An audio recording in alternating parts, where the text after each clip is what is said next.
तुम अपनी प्रेमिका से होटल में दूसरे पुरुषों के साथ मिलते हो, लेकिन न केवल तुम गुस्से में नहीं होते, बल्कि तुम उन्हें प्रोटेक्शन देते हो और उन्हें सावधानी बरतने की याद दिलाते हो।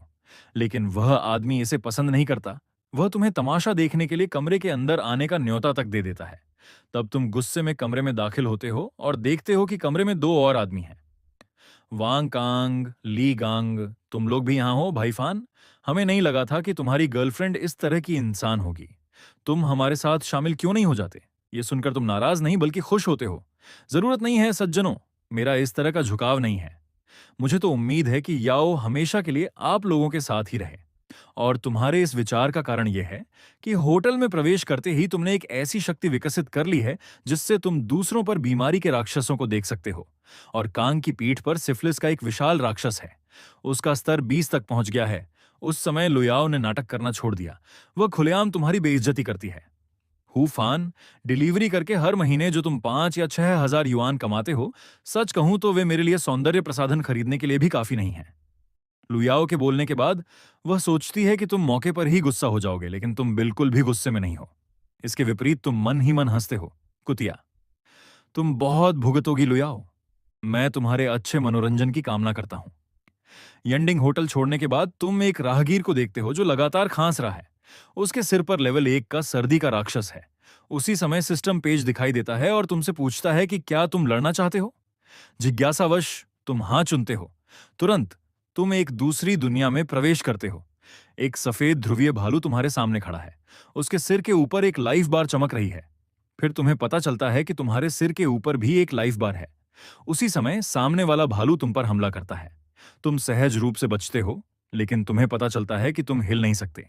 चोट लगने के बाद तुम्हारे सिर के ऊपर 10 का लाल नंबर आता है। तुरंत बाद सामने वाला सर्दी का राक्षस रुक जाता है। तब तुम्हें पता चलता है कि तुम हिल सकते हो। तो सहज रूप से तुम दुश्मन के सिर पर वार करते हो। दुश्मन की लाइफ बार बार कम हो जाती है।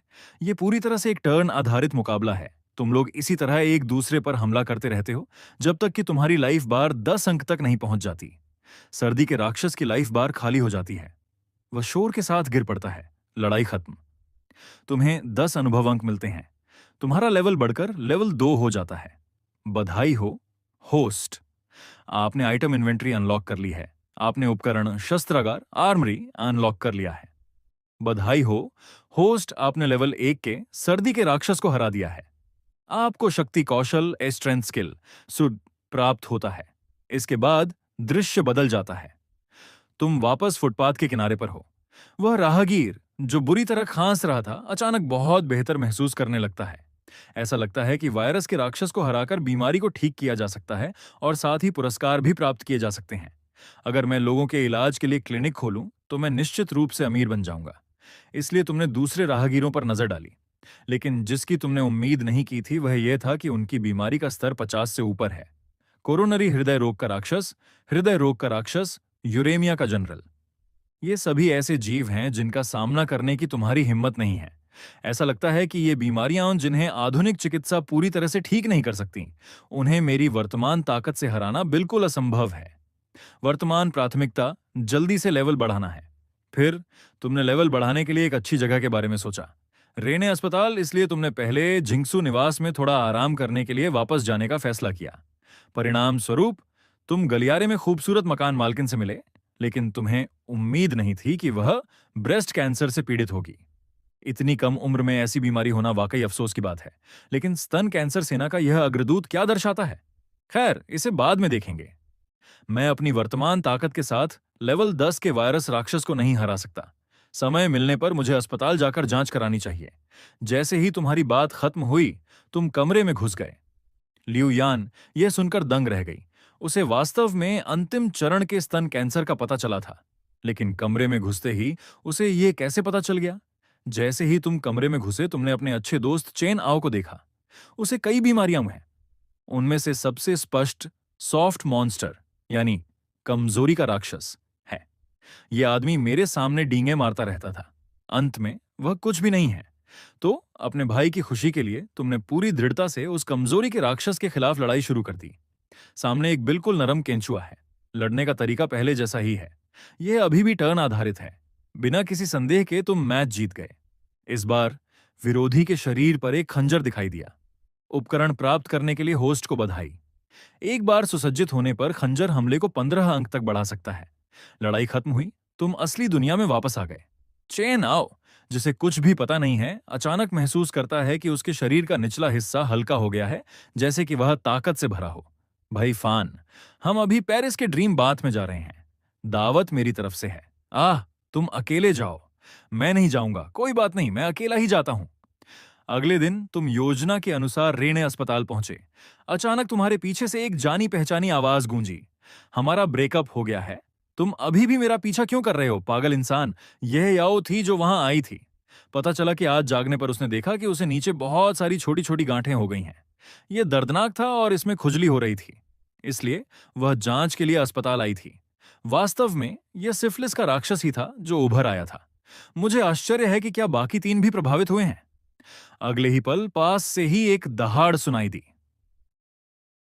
लीगांग, यह निश्चित रूप से तुम हो। कौन नहीं जानता कि तुम दिन भर किसी के भी साथ बाहर जाते हो।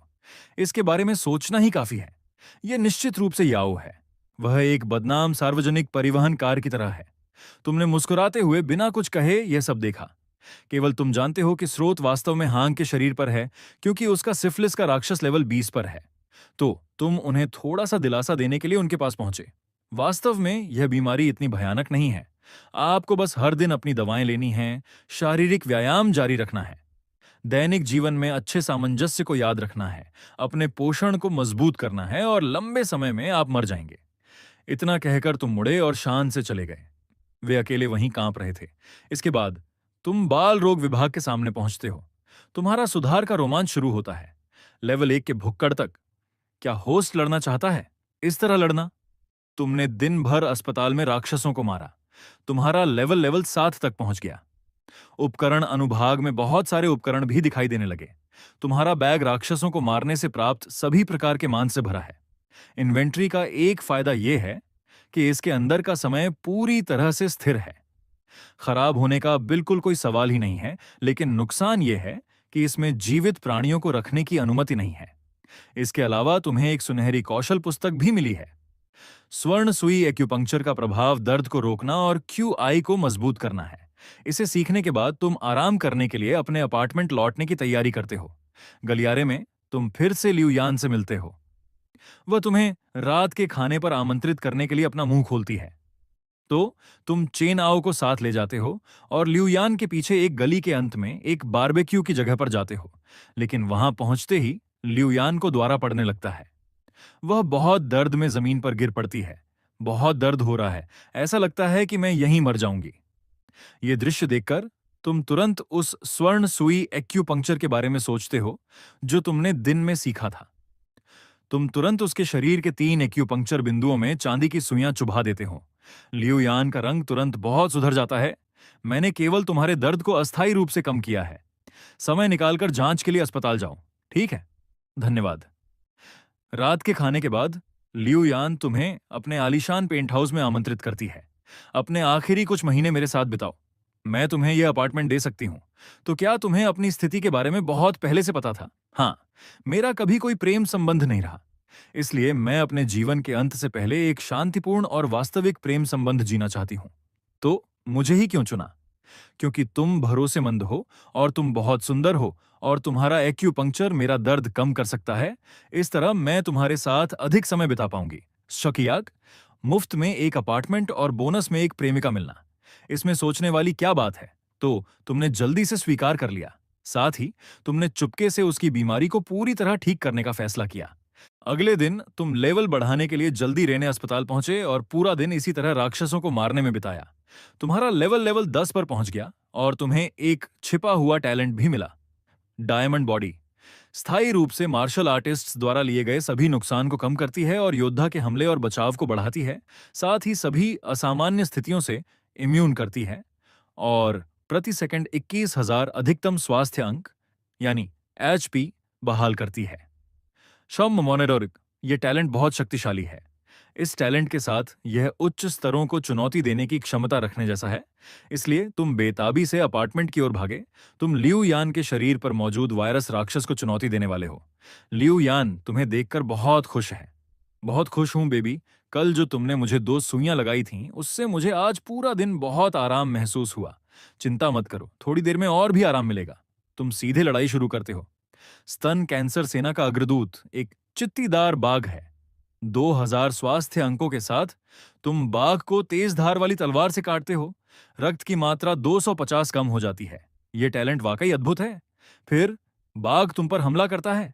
टैलेंट के आशीर्वाद से तुम केवल 20 स्वास्थ्य अंक होते हो। इस तरह तुम हजारों राउंड तक लड़े। तुमने सफलतापूर्वक अग्रदूत को मार डाला और साथ ही तुम्हें उपकरण मिले। सफेद बाघ उपकरण।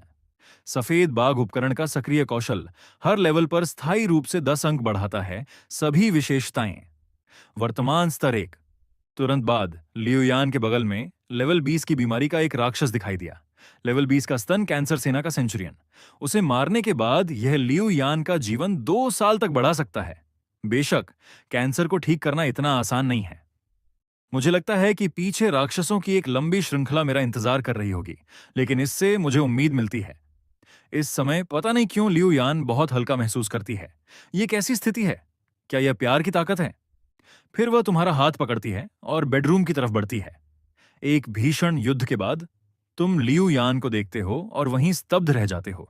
धिक्कार है, अभी भी लेवल 100 का बांझपन का राक्षस है। लियू यान ने अपने पिछले जन्म में क्या किया होगा जो इस जन्म में उसे इतना कष्ट सहना पड़ रहा है। अगली सुबह तुम राक्षसों से लड़ने और लेवल बढ़ाने के लिए रेने अस्पताल वापस जाते हो, लेकिन तुम देखते हो कि यहां बहुत अधिक सुरक्षा गार्ड हैं। अस्पताल की आय अचानक 1/3 कम हो गई है। कई मरीज अपना नंबर लेते ही ठीक हो जाते हैं। निदेशक को संदेह है कि कोई यहां अवैध रूप से चिकित्सा का अभ्यास कर रहा है। आज आपको कड़ी निगरानी रखनी होगी। उसी समय तुम्हारे सामने एक मेडिकल ट्रॉली तेजी से आती है। बहुत अधिक ब्लीडिंग हो रहा है। अगर रक्तस्राव नहीं रुका तो उसकी जान को खतरा हो सकता है। डॉक्टर एल को ऑपरेशन के लिए जल्दी बुलाओ। यह दृश्य देखकर तुम दृढ़ता से कदम उठाते हो। तुम रक्तस्राव रोकने के लिए पहले स्वर्ण सुई एक्यूपंक्चर का उपयोग करते हो। रक्तस्राव के राक्षस का लेवल 20 से घटकर 15 होने के बाद तुम अजय डायमंड टैलेंट के आशीर्वाद के साथ बिना किसी हिचकिचाहट की लड़ाई शुरू करते हो।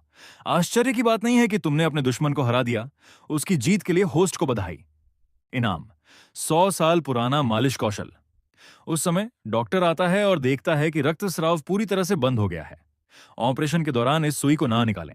इसका हेमोस्टैटिक और एनाल्जेसिक प्रभाव है। क्या तुमने सूचित किया? डॉक्टर सुनने के बाद बहुत उलझन में है, लेकिन ऑपरेशन जरूरी है। उसने और कुछ नहीं कहा। ठीक उसी समय मरीज के परिवार के सदस्य तुम्हें धन्यवाद देने आते हैं, क्योंकि उन्होंने स्पष्ट रूप से देखा था कि तुम्हारे सुई लगाने के बाद ही मरीज का रक्तस्राव रुका था। करीब से देखने पर तुम्हें पता चलता है कि जो व्यक्ति आया है वह जेंग है, तुम्हारा हाई स्कूल का सहपाठी। घायल व्यक्ति उसके पिता हैं, जो पुलिस ब्यूरो के प्रमुख हैं और जिन्हें अपराधियों को गिरफ्तार करते समय कई बार चाकू मारा गया था। अच्छा हुआ कि तुमने समय पर हस्तक्षेप किया। झेंग ने तुम्हारे साथ सहमति जताई थी कि ऑपरेशन के बाद तुम लोग जश्न मनाने के लिए मिलेंगे। स्वीकार करने के बाद तुमने लेवल बढ़ाने के लिए फिर से राक्षसों को मारना शुरू कर दिया। जैसे ही तुम शाम को घर लौटने वाले थे, तुम्हारा फोन बजा। वह झेंग था। पता चला कि उसके पिता ऑपरेशन के बाद बेहोश रहे। डॉक्टरों ने कहा कि दूसरे ऑपरेशन की जरूरत है, लेकिन जीवित रहने की दर कम है। इस नाजुक क्षण में उसने तुरंत तुम्हारे बारे में सोचा। यह सुनकर तुम तुरंत अस्पताल पहुंचे और ध्यान से देखा। लेवल 20 का एक एलीट राक्षस, 40 रक्त चम्मच वाला राक्षस। तुम तुरंत समझ गए कि बेहोशी का कारण QI और रक्त की कमी थी। शुरू में तुम्हें यकीन नहीं था कि तुम लेवल 20 के एलीट राक्षस को हरा सकते हो, लेकिन सुबह के अनुभव से तुम जानते थे कि तुम पहले बीमारी के राक्षस के स्तर को कम करने के लिए स्वर्ण सुई एक्यूपंक्चर का उपयोग कर सकते हो। इसलिए तुमने कहा कि तुम कोशिश कर सकते हो, लेकिन डॉक्टर ने तुम्हें बीच में ही रोक दिया। यह हास्यास्पद है। आप हमारे मान्यता प्राप्त अस्पताल पर भरोसा करने के बजाय बिना किसी चिकित्सा योग्यता वाले व्यक्ति पर विश्वास करना पसंद करते हैं। उस समय झेंग ने पलटवार किया। अगर अस्पताल 50% सफलता दर की गारंटी दे सकता है तो मैं मरीज को आपको सौंप दूंगा। यह सुनकर डॉक्टर का चेहरा काला पड़ गया और उसने कुछ नहीं कहा। वह कुछ नहीं कह रहा था। झेंग ने तुम्हारी ओर देखा और कहा, तो आगे सब तुम पर निर्भर है। भाई फान, तुमने सिर हिलाया और काम करना शुरू कर दिया। मरीज पर एक्यूपंक्चर का उपयोग करने के बाद सावधानी के तौर पर तुमने 100 साल पुरानी मालिश का भी उपयोग किया, जिससे मूल बीमारी का राक्षस लेवल 20 से घटकर लेवल 15 हो गया। फिर तुमने तुरंत लड़ाई शुरू कर दी। उपकरणों और टैलेंट की बदौलत 2500 ऊर्जा और रक्त वाले गोरिल्ला को चाकू के वार से मार दिया गया। इस लड़ाई ने 20 साल के 5 औषधीय पौधे और ऊर्जा और रक्त सूप का एक पुराना नुस्खा भी गिराया। लड़ाई के बाद मरीज जाग गया, लेकिन वह फिलहाल बहुत कमजोर है। तुमने तुरंत वो पुराना नुस्खा निकाला। इस नुस्खे का पालन करते हुए मरीज के लिए दवा तैयार करने के लिए किसी से कहा। ऊर्जा और रक्त का सूप पीने के बाद मरीज का रंग तुरंत लाल और चमकदार हो गया। झिंग तुम्हें धन्यवाद देने के लिए तेजी से आगे बढ़ा। उसी समय इलाज करने वाले डॉक्टर ने चुपके से तुम्हारा नुस्खा नोट कर लिया। उसने पहले ही इसमें छिपे विशाल आर्थिक मूल्य का पता लगा लिया था, लेकिन वह जो नहीं जानता वह यह है कि भले ही उसे नुस्खा मिल जाए, वह ऊर्जा और रक्त सूप को दोबारा नहीं बना पाएगा, क्योंकि इसमें से एक सामग्री केवल राक्षसों से लड़कर ही प्राप्त की जा सकती है। इसके बाद तुम फिर से सुधार के रास्ते पर निकल पड़े, क्योंकि लियू यान के पास समय वास्तव में कम है।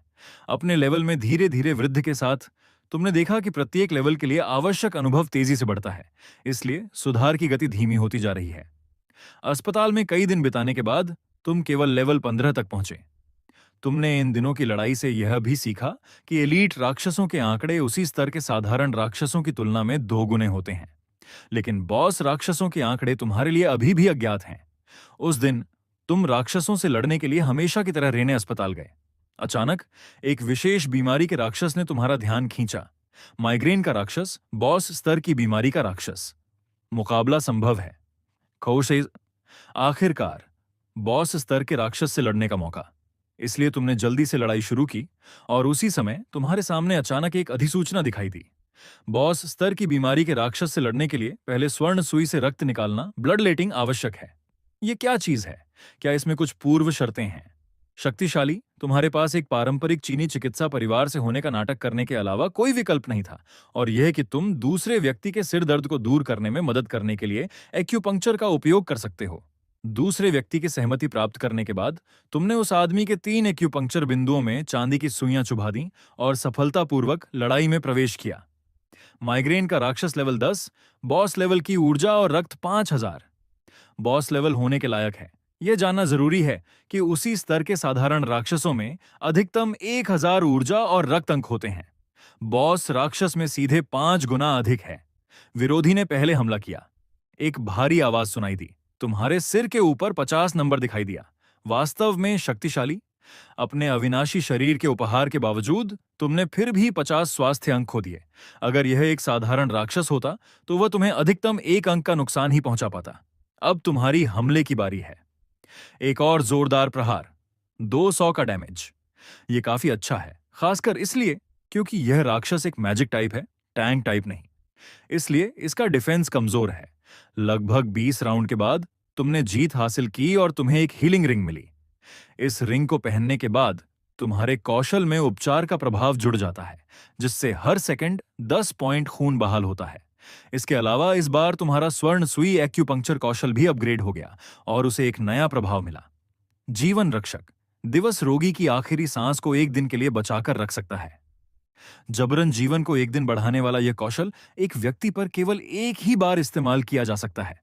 आने वाले दिनों में तुम बिना रुके राक्षसों को मारना जारी रखते हो, लेकिन तुम्हें लगता है कि तुम्हारी प्रगति की गति अभी भी बहुत धीमी है।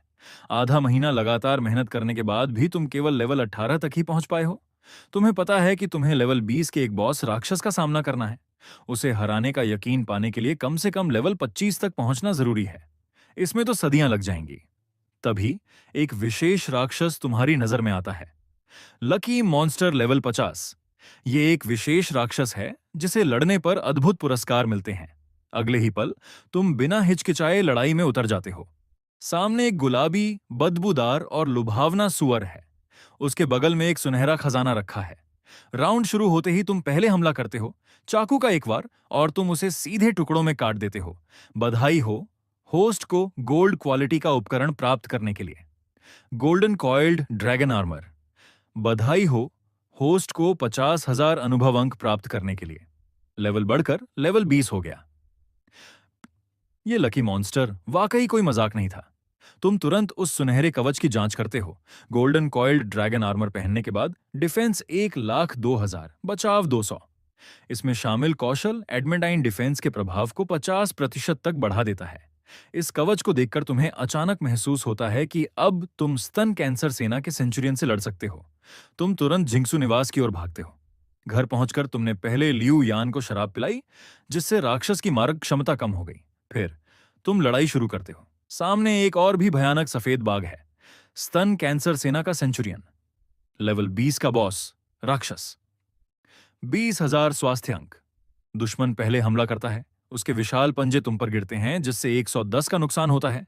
लेकिन तुम्हारी उच्च पुनर्जनन क्षमता और नए उपकरण के कारण तुमने वास्तव में केवल 45 स्वास्थ्य अंक खोए। अब तुम्हारी बारी है। एक जोरदार धमाके के साथ दुश्मन के 2,000 स्वास्थ्य अंक कम हो जाते हैं। 2 घंटे बाद अपने उच्च बचाव और सुनहरे कवच की रिकवरी की बदौलत तुम मुश्किल से जीत हासिल करते हो। तुरंत बाद लियू यान के पास एक नया राक्षस प्रकट होता है, स्तन कैंसर सेना का 1,000 का सेनापति, लेवल 30 का बॉस राक्षस। इसे हराने से जीवन काल 3 साल और बढ़ सकता है। तुम जानते थे कि यह इतना आसान नहीं होगा, लेकिन कम से कम अब तुम चैन की सांस ले सकते हो। तुम अपना ज्यादातर समय लियू यान के साथ बिताते हो, केवल कभी कभी राक्षसों से लड़ने और लेवल बढ़ाने के लिए बाहर निकलते हो। एक दिन तुम हमेशा की तरह अस्पताल पहुंचते हो और भीड़ में एक विशेष राक्षस देखते हो, विशेष बीमारी का राक्षस जिसे लड़ा जा सकता है। तुम बिना सोचे समझे लड़ाई शुरू करते हो। तुम्हारे सामने जो रून मॉन्स्टर है, वह पहले मिले लकी मॉन्स्टर की तरह एक सुनहरा दिव्य ड्रैगन है। तुम उसे एक ही वार में चकनाचूर कर देते हो। होस्ट को खजाना प्राप्त करने के लिए बधाई। ड्रैगन मोती। ड्रैगन मोती का प्रभाव वर्तमान के सभी गुणों को स्थायी रूप से दोगुना कर देता है और साथ में अतिरिक्त कौशल भी प्रदान करता है। पालतू बनाना। इस कौशल से पालतू बनाए गए लक्ष्य की वफादारी 100% होती है और पालतू जानवर के सभी गुण 3 गुना बढ़ जाते हैं। जब तुम पहले राक्षसों से लड़ रहे थे और लेवल बढ़ा रहे थे, तब तुमने देखा था कि कुछ पालतू जानवरों के बगल में पालतू बनाने वाले पैनल दिखाई दिए थे, लेकिन उस समय तुम्हें समझ नहीं आया कि इसका क्या मतलब है। अब ऐसा लगता है कि तुम्हारे पास जानवरों को पालतू बनाने और उन्हें अपने साथ लड़ाने का मौका है। इसके अलावा इस विशेष कौशल के कारण मेरे द्वारा पालतू बनाए गए सभी जानवर 100% वफादार होंगे। ये कितनी अच्छी किस्मत है। आज का लेवल बढ़ाने का काम पूरा करने के बाद तुम कार से घर जाने की योजना बनाते हो, लेकिन आधे रास्ते में ही झो श्याओ श्याओ का फोन आता है। श्याओ श्याओ झेंग की बहन है। वह तुम्हारे हाई स्कूल की सबसे खूबसूरत लड़की भी थी। तुमने पहले उसके पिता की जान बचाई थी, इसलिए वह आज भी तुम्हें याद करती है।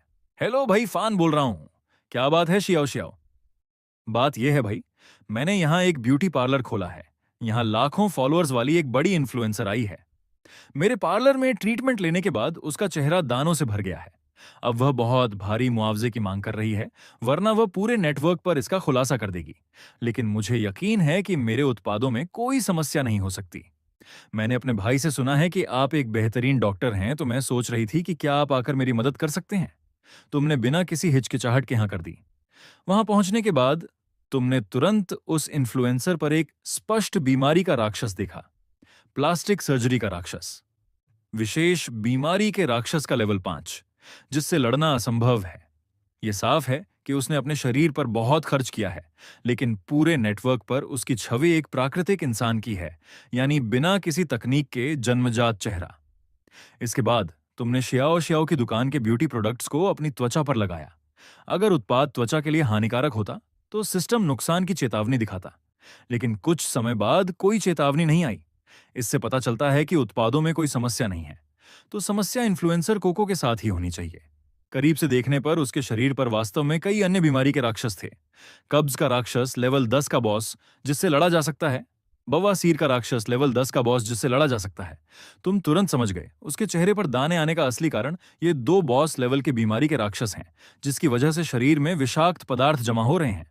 उस समय कोको अभी भी मामले को पूरे नेटवर्क पर उजागर करने की धमकी दे रही थी और भारी मुआवजे की मांग कर रही थी। क्या इसे कोई शर्म नहीं है? अगले ही पल तुमने सीधे तौर पर इशारा किया कि उसकी छाती में कृत्रिम भराव, पैडिंग है और उसकी नाक की सर्जरी हुई है। ये शब्द सुनकर कोको तुरंत दंग रह गई। ये जानना जरूरी है कि उसने कुछ समय पहले ही कोरिया में अपना चेहरा ठीक करवाया था और उसके एजेंट तक को इस बारे में पता नहीं था। ये देखकर कि तुम्हारे पास असली हुनर है, उसे झुकना पड़ा। मैं इस मामले को आगे नहीं बढ़ाऊंगी, लेकिन आपको मेरे चेहरे के दाने बिल्कुल ठीक करने होंगे। तुमने कोको को समझाया कि तुम्हारे चेहरे के दानों का असली कारण तुम्हारी पुरानी कब्ज है। लेकिन कारण जो भी हो, मैं इसे ठीक करने में तुम्हारी मदद कर सकता हूं। ये सुनकर कोको और भी हैरान रह गई। मेरी निजी सहायक को भी इन छुपी हुई बातों का पता नहीं है, इसे कैसे पता चला? मैं तुमसे वादा करती हूं, अगर तुम इन बीमारियों को जड़ से खत्म करने में मेरी मदद कर सकते हो, तो न केवल मैं इस मामले को आगे नहीं बढ़ाऊंगी, बल्कि मैं तुम्हारी ब्रांड एम्बेसडर भी बन सकती हूं। तो शियाओ शियाओ की समस्या सुलझाने के लिए तुम मान गए। फिर तुमने चांदी की सुइयां निकाली और उन्हें उसके चेहरे पर लगाया और लड़ाई की शुरुआत की घोषणा की। तुरंत बाद कब्ज का राक्षस, जो चेतना के स्थान में एक शेर की तरह दिखता था, तुम्हारी ओर झपटा। एक घंटी की आवाज सुनाई दी। कोई रास्ता नहीं। ड्रैगन मोती के आशीर्वाद के कारण तुम्हारी सुरक्षा, डिफेंस वैल्यू 7,000 तक पहुंच गई थी। ये निचले स्तर के बॉस तुम्हारे सामने टेक ही नहीं सकते थे। परिणाम बिना किसी आश्चर्य के आया। तुमने एक ही राउंड में जीत हासिल कर ली। उसी समय हकीकत में कोको को अचानक शौचालय जाने की तीव्र इच्छा महसूस हुई। उसने तुरंत अपना पिछला हिस्सा ढका और पागलों की तरह शौचालय की ओर भागी। 10 मिनट बाद कोको बाहर आई। वह बहुत तरोताजा और खुश दिख रही थी। मुझे नहीं लगा था कि तुम इतनी कम उम्र में इतने शक्तिशाली होंगे। तुम वाकई कमाल के हो। फिर वह शियाओ शियाओ की ओर मुड़ी और बोली, चिंता मत करो, मैंने तुमसे जो वादा किया है मैं उसे जरूर पूरा करूंगी। इस मामले को पूरी तरह सुलझाने के बाद तुम घर लौट आए, लेकिन तुम यह कल्पना नहीं कर सकते थे कि शियाओ शियाओ के मन में तुम्हारे लिए अलग भावनाएं पैदा हो गई थीं। घर लौटकर तुमने चेन आओ के साथ मिलकर एक हॉटपॉट रेस्तरां खोलने पर विचार करना शुरू किया। कारण सरल है। राक्षसों को मारकर मिलने वाले मांस की भारी मात्रा का उपयोग करने का एक तरीका जरूरी था। बाद में तुमने और चेन आओ ने साझेदारी में एक हॉटपॉट रेस्तरां खोला। वह संचालन के लिए जिम्मेदार है और तुम सामग्री की आपूर्ति के लिए। बाकी समय अगर तुम्हारे पास करने को कुछ नहीं होता, तो तुम लेवल बढ़ाने के लिए अस्पताल में राक्षसों को मारते। इस दिन तक जिंग तुम्हें पुराने छात्रों के मिलन समारोह में आमंत्रित करता है। जैसे ही तुम पहुंचते हो, हर कोई झेंग की चापलूसी करने लगता है, क्योंकि उसके पिता हाल ही में एक महत्वपूर्ण राजनीतिक पद के लोकप्रिय उम्मीदवार बने हैं। केवल एक व्यक्ति तुम्हें अभिवादन करने की पहल करता है। वह एनरान है, जो तुम्हारी क्लास की सबसे खूबसूरत लड़की थी। स्कूल के समय में वह तुम्हारी कुछ सच्चे दोस्तों में से एक थी, लेकिन अगले ही पल तुम स्तब्ध रह जाते हो, क्योंकि तुम उस पर एक निराशाजनक बीमारी देखते हो। तलवार का राक्षस, महान सेना का अग्रदूत, लेवल 10 का बॉस राक्षस जिससे लड़ा जा सकता है। इन शब्दों का अर्थ है एमियोट्रोफिक लेटरल, ए से ऑन की LS।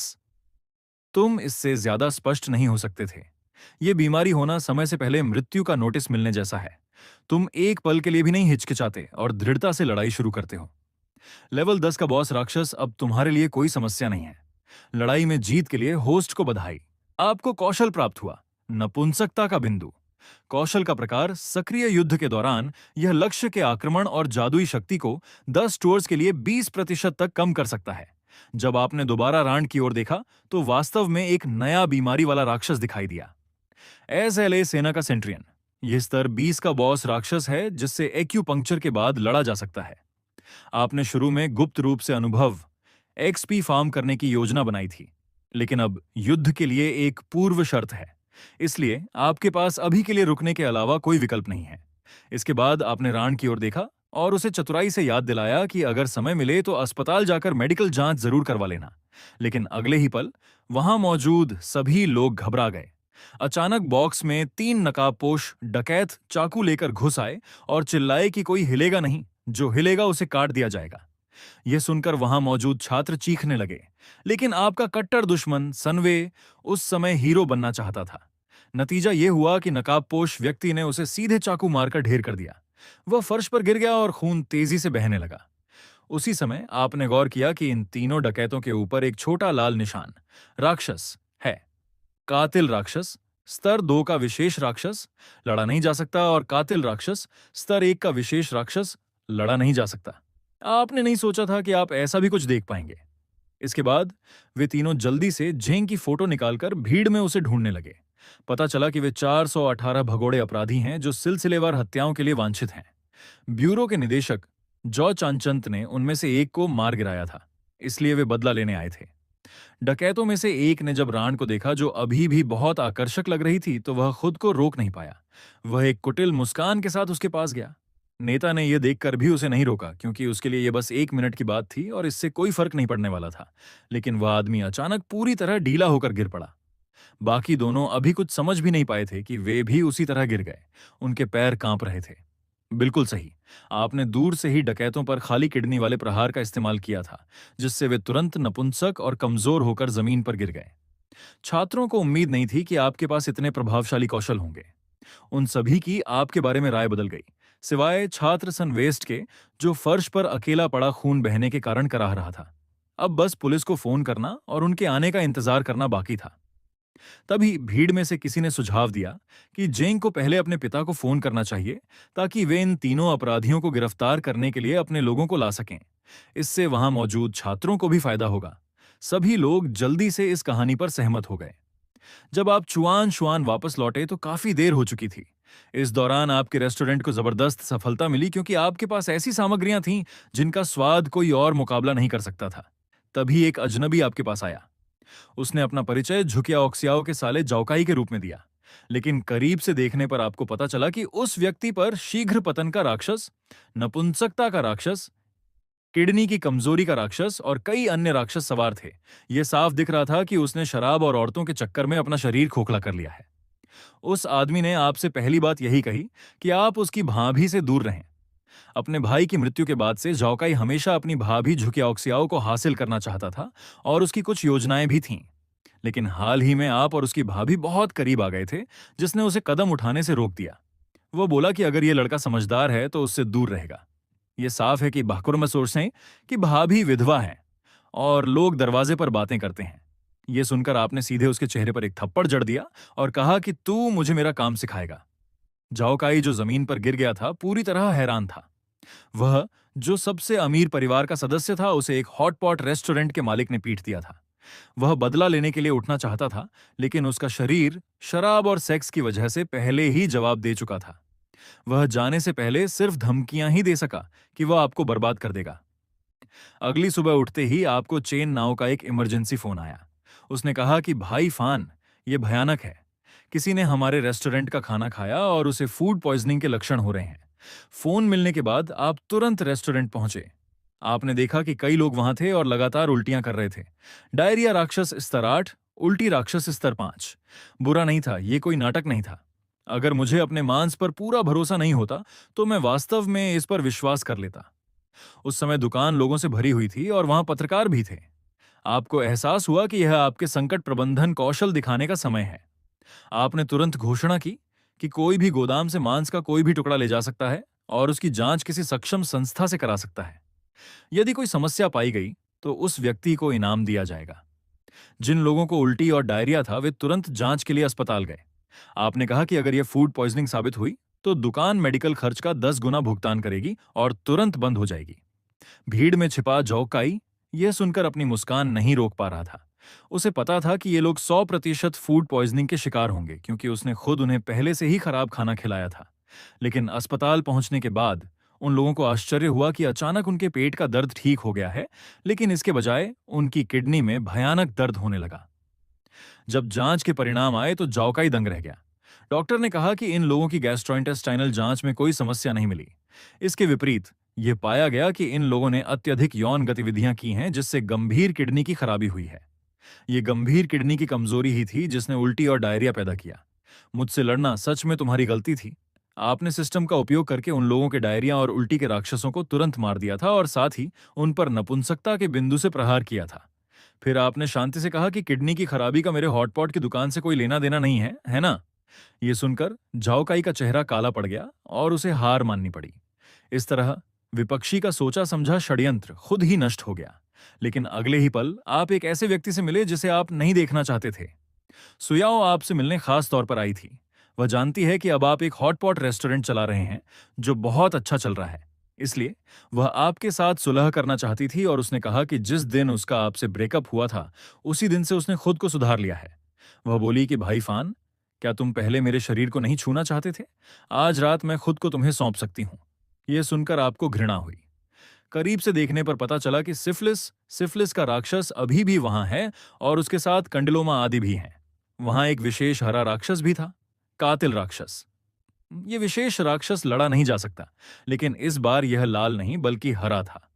आप बिल्कुल नहीं मानते कि सुयाओ कोई भोली है, तो यह हरा कातिल राक्षस क्या है? आपने तुरंत अंदाजा लगा लिया। कई बार गर्भपात। वाकई सुयाओ डरावनी है। आपकी उससे बात करने की कोई इच्छा नहीं थी। आपने तुरंत सड़क पर चिल्लाकर कहा कि सब सावधान हो जाओ, इस व्यक्ति को कंडिलोमा और सिफिलिस है। ये सुनकर सब दूर हट गए और सुयाओ के पास बड़बड़ाते हुए जाने के अलावा कोई विकल्प नहीं बचा।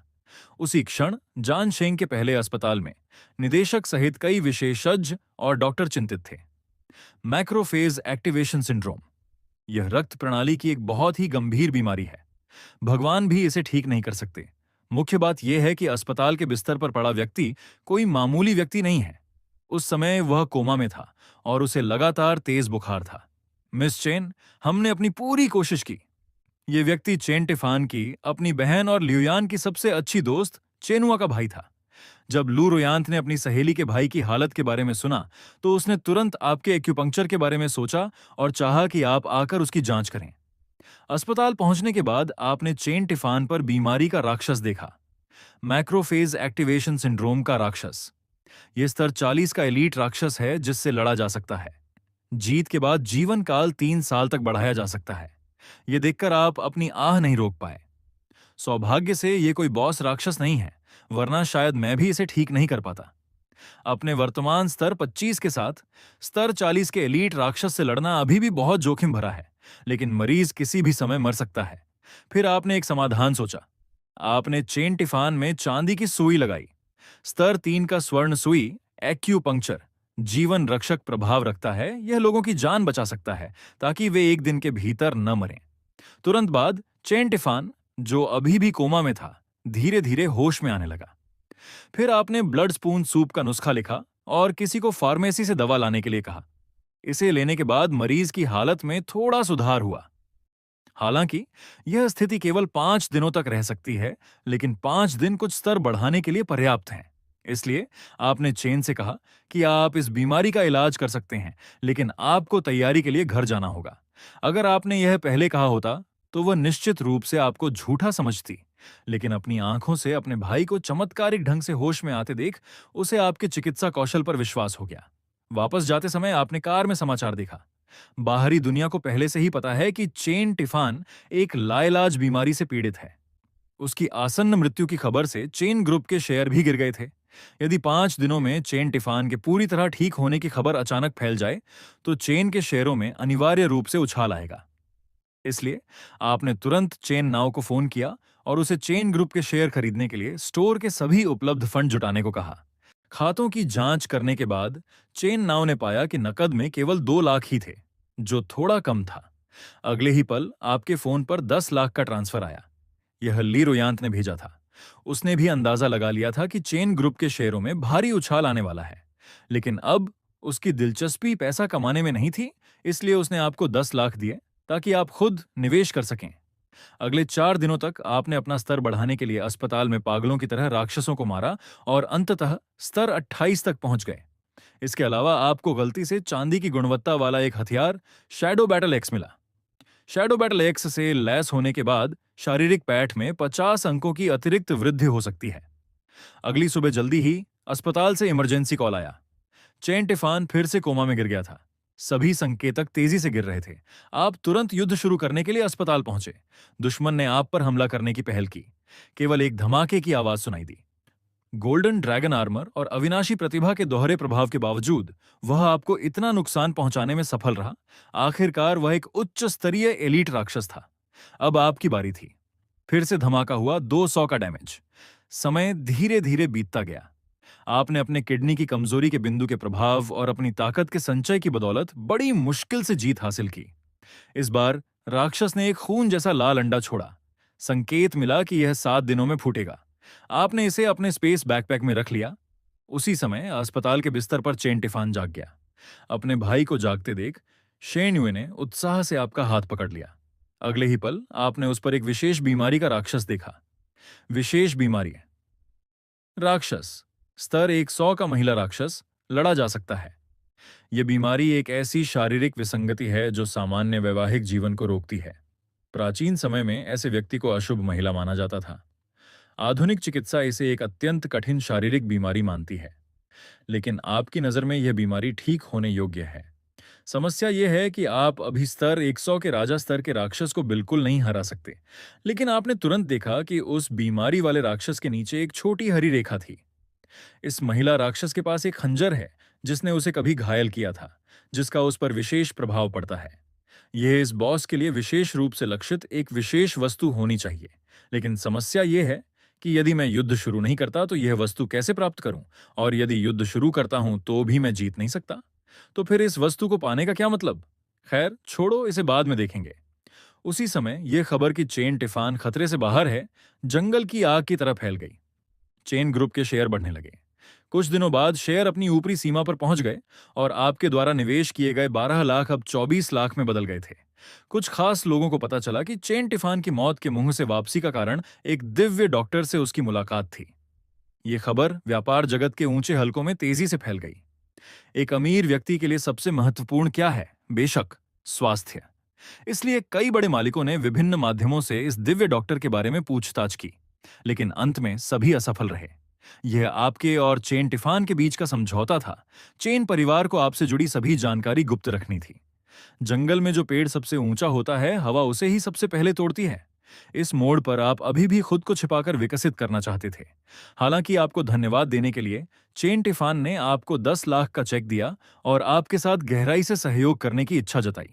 चेन ग्रुप हमेशा से स्वास्थ्य क्षेत्र में उतरना चाहता था और एक पारंपरिक चीनी चिकित्सा औद्योगिक पार्क बनाने की योजना बना रहा था। चेन टिफान ने पूछा, क्या आपके पास कोई विचार है? आपको अचानक अपने ब्लड कुक्ड सूप के नुस्खे का ख्याल आया। थोड़े से सुधार के बाद भी इसके किडनी को पोषण देने और शरीर को मजबूत बनाने के बहुत अच्छे प्रभाव थे। किडनी की कमी से जूझ रहे पुरुषों के लिए यह एक ईश्वरीय वरदान जैसा था। मुख्य बात यह थी कि इसका बड़े पैमाने पर उत्पादन किया जा सकता था। चेन टिफान ने तुरंत फैसला किया। चेन ग्रुप निवेश करेगा और 49% हिस्सेदारी रखेगा। आप फॉर्मूला देंगे और 51% हिस्सेदारी रखेंगे। आपके क्षेत्र में एक पारंपरिक चीनी चिकित्सा औद्योगिक पार्क बनाया जाएगा और आप इसके संचालन की पूरी जिम्मेदारी संभालेंगे। साथ ही चेन ग्रुप आपसे संपर्क बनाए रखेगा। उस दिन से आप आधिकारिक तौर पर बड़े निवेशकों की मेज पर बैठ गए। इतने सालों तक पार्सल डिलीवरी करने के बाद आप जानते थे कि इस मेज पर बैठकर ही आप अपना भाग्य पूरी तरह से बदल सकते हैं। 7 दिन बीत गए। अब आपके हाथ में वह लाल पालतू अंडा था। इसके फूटने का समय पूरा हो गया था। एक सुनहरी रोशनी चमकी। एक पांडा जैसा छोटा जानवर आपके सामने आया। विशाल सुनहरा पांडा स्तर 1, हेल्थ पॉइंट्स 1000, अटैक 100, डिफेंस 500। पहला कौशल फ्रीजिंग। हमला करते समय कभी कभी लक्ष्य को जमाने की संभावना होती है। पैसिव कौशल प्राप्त होने वाले नुकसान को 30% कम करता है। पालतू जानवर के हेल्थ पॉइंट्स मालिक के साथ साझा किए जाते हैं। युद्ध तभी समाप्त होता है जब सभी हेल्थ पॉइंट्स खत्म हो जाते हैं। यह देखकर आप दंग रह गए। यह सीधे तौर पर एक लड़ाकू इकाई का जुड़ना था। हमले के दौरान दुश्मन आप या आपके पालतू जानवर में से किसी एक को ही चुन सकता था। यह आपके नुकसान को साझा करने जैसा था, लेकिन बचाव के दौरान दुश्मन को आपके और पालतू जानवर के हमले को एक साथ झेलना होगा। यह वाकई शानदार था। पहले आपको लगा था कि उच्च स्तरीय राक्षसों से लड़ना असंभव है क्योंकि स्तर बढ़ाना बहुत कठिन था, लेकिन अब इस पालतू जानवर के साथ बात अलग थी। इसलिए अब सबसे बड़ी प्राथमिकता इसका स्तर बढ़ाना था, क्योंकि इसका अनुभव बार आपके से अलग था। आप केवल पांडा के साथ अनुभव साझा कर सकते थे। सौभाग्य से इसे स्तर बढ़ाने के लिए आपसे कम अनुभव की आवश्यकता थी। 5 दिनों तक फार्मिंग करने के बाद आपने अंततः पांडा का स्तर बढ़ाकर 28 कर दिया। आप जल्दी से घर पहुंचे। आप ल्यूयांत की स्तन कैंसर सेना से लड़ने के लिए बेताब थे। 1000 फॉक्स का सामना करें, युद्ध शुरू करें। बॉस राक्षस ने पहले हमला किया, लेकिन अगले ही पल वह अपनी जगह पर जम गया। यह आपके पांडा का कौशल था जो सक्रिय हो गया था। अगले राउंड में आपकी बारी थी। शैडो बैटल एक्स दुश्मन पर गिरी, 200 का डैमेज। साथ ही पांडा ने भी दुश्मन को काटा, 50 का डैमेज। फिर दुश्मन की बारी आई।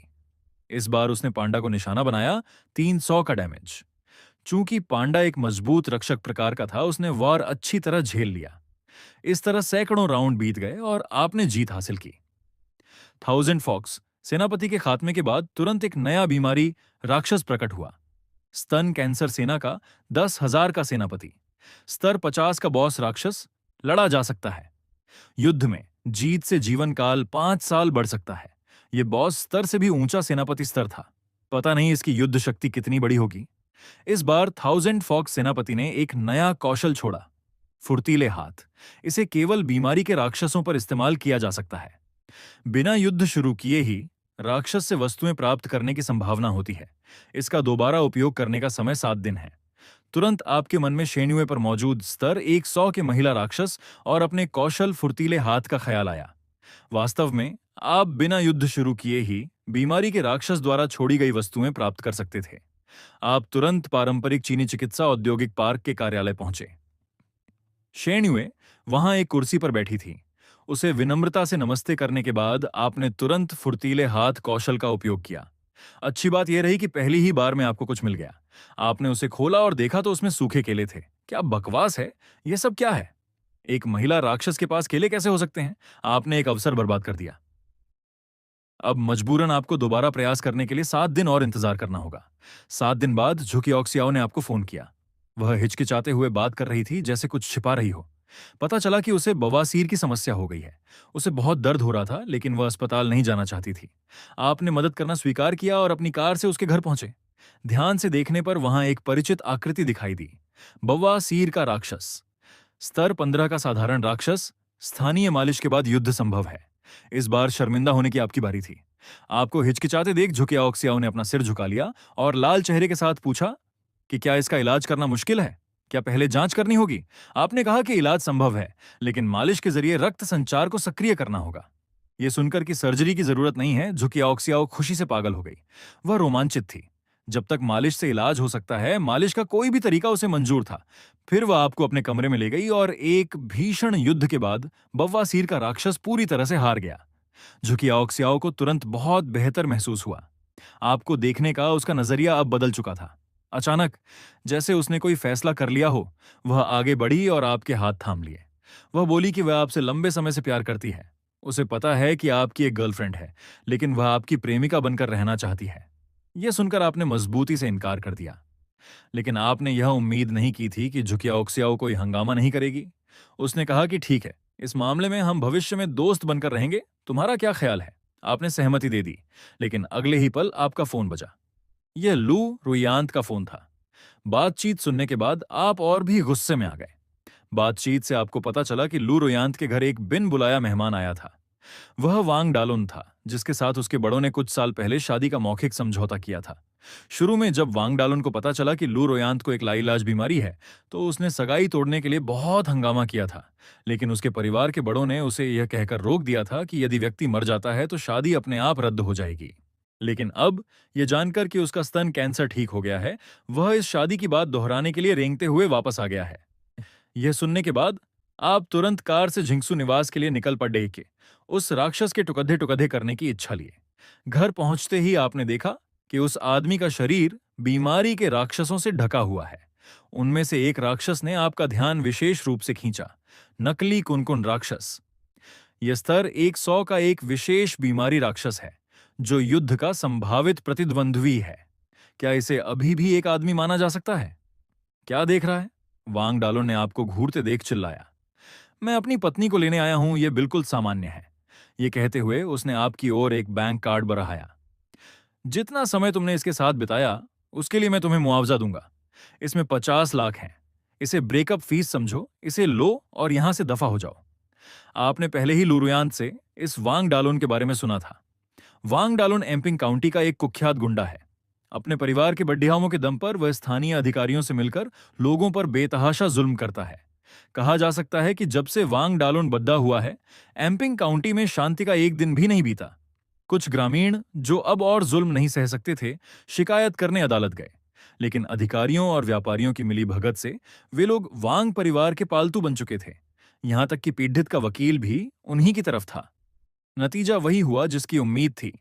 न केवल पीड़ित केस हार गया, बल्कि उसके पूरे परिवार को वांग परिवार के पागलपन भरे प्रतिशोध का सामना करना पड़ा। तब से एम्पिंग काउंटी में किसी ने भी वांग परिवार का विरोध करने की हिम्मत नहीं की। आखिर कोई इसके लिए अपने पूरे परिवार की जान जोखिम में नहीं डालना चाहता था। एम्पिंग काउंटी की सबसे खूबसूरत युवतियों में से एक होने के नाते वांग डालोन स्वाभाविक रूप से लुरुयांत को छोड़ना नहीं चाहता था। इसलिए अपने माता पिता के प्रभाव का उपयोग कर लू परिवार पर भारी दबाव डालकर उसने शादी तय करवा ली थी।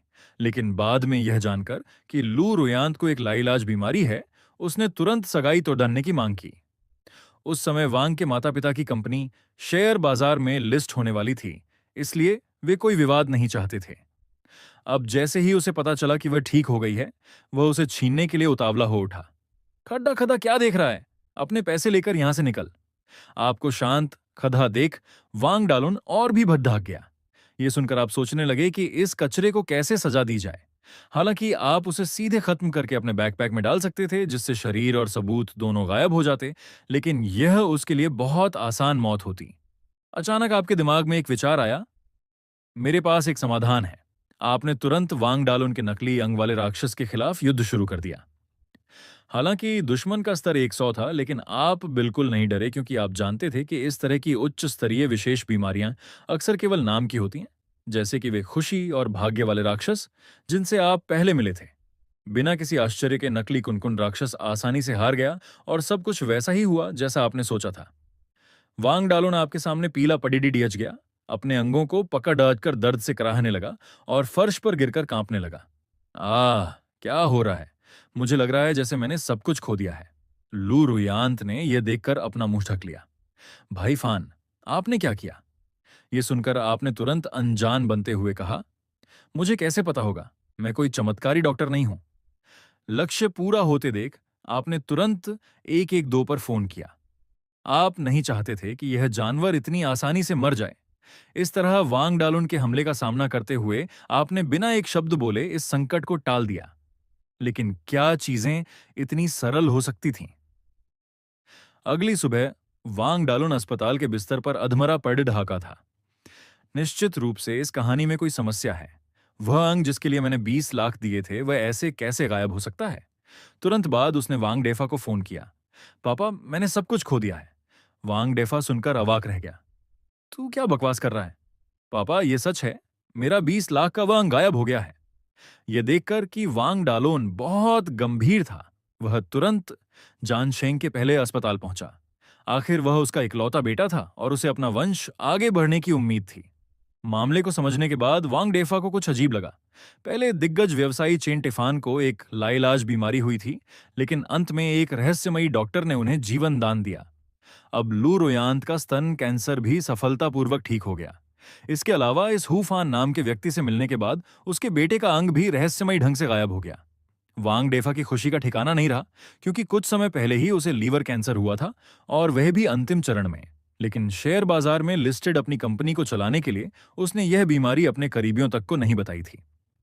पिछले कुछ वर्षों से वह अपने निजी डॉक्टर के भरोसे जबरदस्ती अपनी जिंदगी खींच रहा था। वह जानता था कि यह स्थायी समाधान नहीं है। जब उसे पता चला कि चेन टिफान ठीक हो गया है, तो उसे उम्मीद की किरण दिखी। उसने बहुत पैसा और संसाधन खर्च किए, लेकिन उस चमत्कारी डॉक्टर का कोई पता नहीं चला। उसे लगा था कि भगवान उसके परिवार को सजा दे रहे हैं, लेकिन अब लगा कि उसका समय अभी नहीं आया है। क्या तुम्हें पता है यह हूफान कहाँ है? वांग डालोन ने सोचा कि उसके पिता बदला लेने के लिए उतावले हैं, इसलिए वह अपने पिता को लेकर गुंडों से भरी गाड़ी के साथ आपके निवास की ओर चल पड़ा। उसी समय चेन टिफान ने आपको फोन किया, क्योंकि आप दोनों ने मिलकर जो औद्योगिक पार्क बनाया था, उसे स्थानीय सरकार ने साल की शीर्ष 10 उत्कृष्ट कंपनियों में से एक चुना था। पार्क के शेयरों की कीमत आसमान छू रही थी और ऑनलाइन भी चीनी चिकित्सा की लहर चल पड़ी जा रही थी। इसलिए चेन टिफान ने चेनुआ के साथ आकर आपको आधिकारिक तौर पर धन्यवाद देने की योजना बनाई। आपने मना नहीं किया, लेकिन जैसे ही आपने फोन रखा, दरवाजे पर दस्तक हुई। दरवाजा खोलते ही वांग डालुन धमकी भरे अंदाज में अंदर घुसा। कल जो हुआ उससे साफ है कि इसके पीछे तुम्हारा हाथ था। अगर आज मैंने तुम्हें घुटनों पर बिठाकर माफी नहीं मंगवाई, तो मैं अपना नाम बदल दूंगा। आप शांत रहे, क्योंकि आपके पास सबूत नहीं था। तुम्हारा दिमाग खराब हो गया है। मेरे पास कोई जादुई शक्ति नहीं है। मैं तुम्हारी नकली चीज हवा में कैसे गायब कर सकता हूं? लेकिन जैसे ही आपने यह कहा, आपको एहसास हुआ कि कुछ गलत हो गया। मैंने तुम्हें कभी नहीं बताया कि मेरी वह चीज गायब हुई है। तुम्हें कैसे पता चला? यह सुनकर बगल में खड़े वांग डेफा के चेहरे पर चमक आ गई। इससे पुष्टि हो गई कि सामने वाला व्यक्ति वही चमत्कारी डॉक्टर है जिसे वह ढूंढ रहा था। वांग डालोन आपको मारने ही वाला था कि वांग डेफा ने उसे एक जोरदार थप्पड़ जड्ढा। पापा, इसने मुझे डराया था। वांग डालोन चिल्लाया। चमत्कारी डॉक्टर का अनादर करने की हिम्मत? तुम्हें मारना तो दया है। वांग डेफा जानता था कि सामने वाले के पास कैंसर ठीक करने की शक्ति है। वह उसका मुकाबला नहीं कर सकता। उसने सोचा कि पहले वांग डालोन को सबक सिखाकर आपकी सहानुभूति जीती जाए। लेकिन वह नहीं जानता था कि उसका यह काम वांग कबीले के विनाश का कारण बनेगा। इसे मेरी पहचान कैसे पता चली? मैं बस वांग डालुन को सबक सिखाना चाहता था, लेकिन अब भविष्य की समस्याओं से बचने के लिए मुझे पूरे वांग कबीले को खत्म करना होगा। इन लाशों के लिए बुरा लग रहा है, ये मेरी इन्वेंट्री में बहुत जगह घेरेंगी। आप मन ही मन दुखी थे। वांग डेफा ने देखा कि आप गुस्सा नहीं हैं, तो उसने राहत की सांस ली। चमत्कारी डॉक्टर, मुझे पता है कि आप ही वो महान डॉक्टर हैं जिसने चेन टिफान को ठीक किया। कृपया मेरी मदद करें। मेरा बेटा नादान है, उसने आपका अपमान किया, कृपया उसे माफ कर दें। ये कहकर उसने वांग डालुन को भी घुटनों पर बैठने के लिए मजबूर किया। वे दोनों पागलों की तरह माथा टेकने लगे, लेकिन उन्हें देख आपका गुस्सा बरहिच गया। इतने लोगों के सामने मेरी पोल खोलने की हिम्मत की, तुमने अपनी मौत खुद चुनी है। जब आप वांग कबीले से छुटकारा पाने का तरीका सोच रहे थे, तभी दरवाजे पर फिर दस्तक हुई। आने वाले चेन भाई बहन थे। वे यह दृश्य देखकर दंग रह गए। भाई फान, ये क्या हो रहा है? चेन टिफान ने पूछा। चेनुआ ने उसका हाथ खींचकर चुप रहने का इशारा किया। लूरुयांत की सहेली होने के नाते उसने वांग डालुन के बारे में सुन रखा था। माहौल को अजीब देख आपने सोचा कि पहले वांग पिता पुत्र को विदा करना बेहतर है।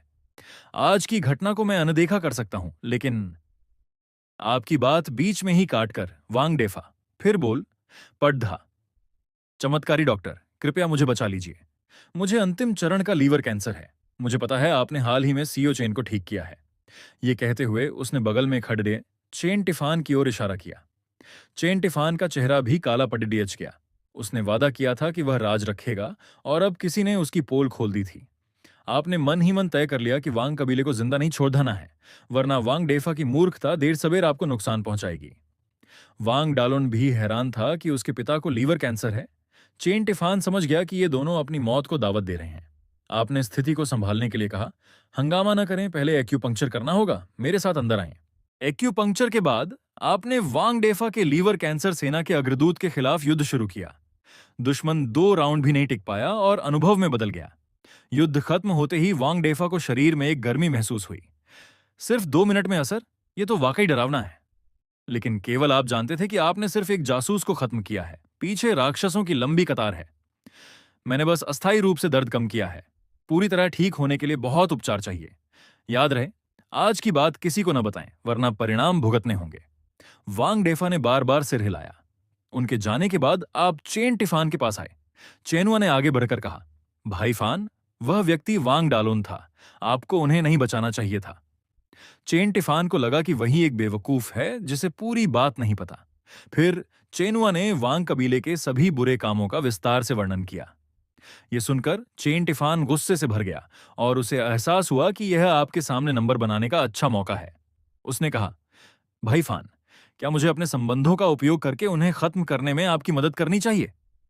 आपने सोचा कि वांग परिवार शक्तिशाली है, अकेले उन्हें खत्म करना और खबर फैलने से रोकना मुश्किल होगा।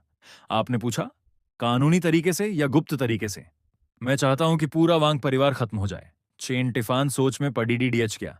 फिर उसने कहा, अगर हम उन ग्रामीणों को गवाही देने के लिए मना लें जिन पर उन्होंने जुल्म किया है, तो मेरे संबंधों से काम पक्का हो जाएगा। चेनुआ ने भी सहमति दी, लेकिन आपने चेतावनी दी कि वांग परिवार इतना कमजोर नहीं होगा। 1 सप्ताह बाद चेन टिफान का फोन आया। उसने कहा कि उसने सबूत जुटा लिए हैं और ग्रामीण गवाही देने को तैयार हैं।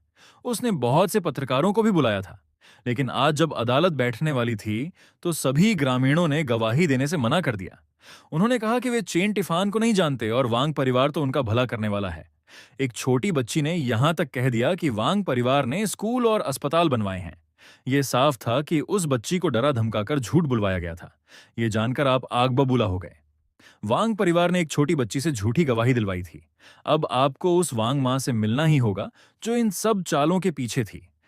स्थिति की गंभीरता को देखते हुए आप तुरंत एम्पिंग काउंटी की अदालत की ओर निकल पड़ियोगे।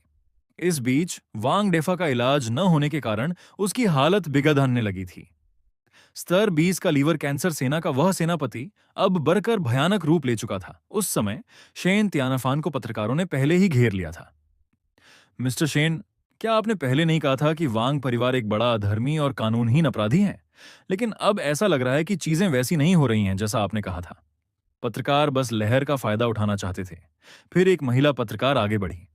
मुझे इस बात की परवाह नहीं है कि वांग परिवार वाकई बुरा है या नहीं। जब तक मैं इस बार सुर्खियों में रह सकती हूं, मेरा प्रमोशन व्यावहारिक रूप से पक्का है। महिला पत्रकार की आक्रामकता का सामना करते हुए चेन त्यानफान के पास कोई समाधान नहीं बचा था। लेकिन अगले ही पल वह अपनी जगह पर जम गया।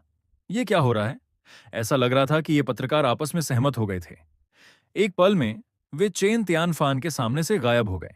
सफाई हो गई। सच तो ये है, ये तुमने ही किया था। बस अभी तुमने वांग डेफा को फोन किया था। तुमने उसे गारंटी दी थी कि अगर वो अपने पत्रकारों को हटाने के लिए सहमत हो जाता है तो तुम उसे तुरंत दूसरा इलाज दे सकते हो। वांग डेफा खुशी खुशी मान गया। हालांकि वह जानता था कि तुम वांग परिवार को खत्म करने के लिए चेन त्यानफान का इस्तेमाल करना चाहते थे। उसे यकीन नहीं था कि वह कल तक जीवित रह पाएगा। माफ करना मेरी पत्नी, मेरे पास वाकई कोई विकल्प नहीं है। ये शब्द बोलने के बाद वांग डेफा ने वांग डालोंग को फोन किया। लोंगा अखबार के मिस्टर यांग से संपर्क करो। उनसे कहो कि अदालत के सामने से सभी पत्रकारों को हटा लें। यह सुनकर वांग डालोंग अपनी जगह पर जम गया। वह भी जानता था कि अगर यह मुकदमा हार गए तो उनका वांग परिवार एक अथाह रसातल में डूब सकता है। लेकिन मेरे पिता अजनबियों को हम पर हमला करने के लिए क्यों कह रहे हैं? मुझे लगता है कि यह बेकार पिता हुफान के झांसे में आ गया है। इस दुनिया में ऐसा चमत्कारिक डॉक्टर कैसे हो सकता है जो कैंसर को 100% ठीक कर सके? लेकिन सोचने के बाद उसने खुद से कहा कि उसके पिता के इस कदम का शायद कोई गहरा अर्थ हो। उपस्थित सभी पत्रकारों को हम पहले ही खरीद चुके हैं और नियंत्रित कर चुके हैं। अगर वे वापस आना चाहते हैं तो यह सिर्फ एक शब्द की बात है। इसके अलावा जिन ग्रामीणों को गवाही देनी थी उन सभी को मेरी मां ने संभाल लिया है।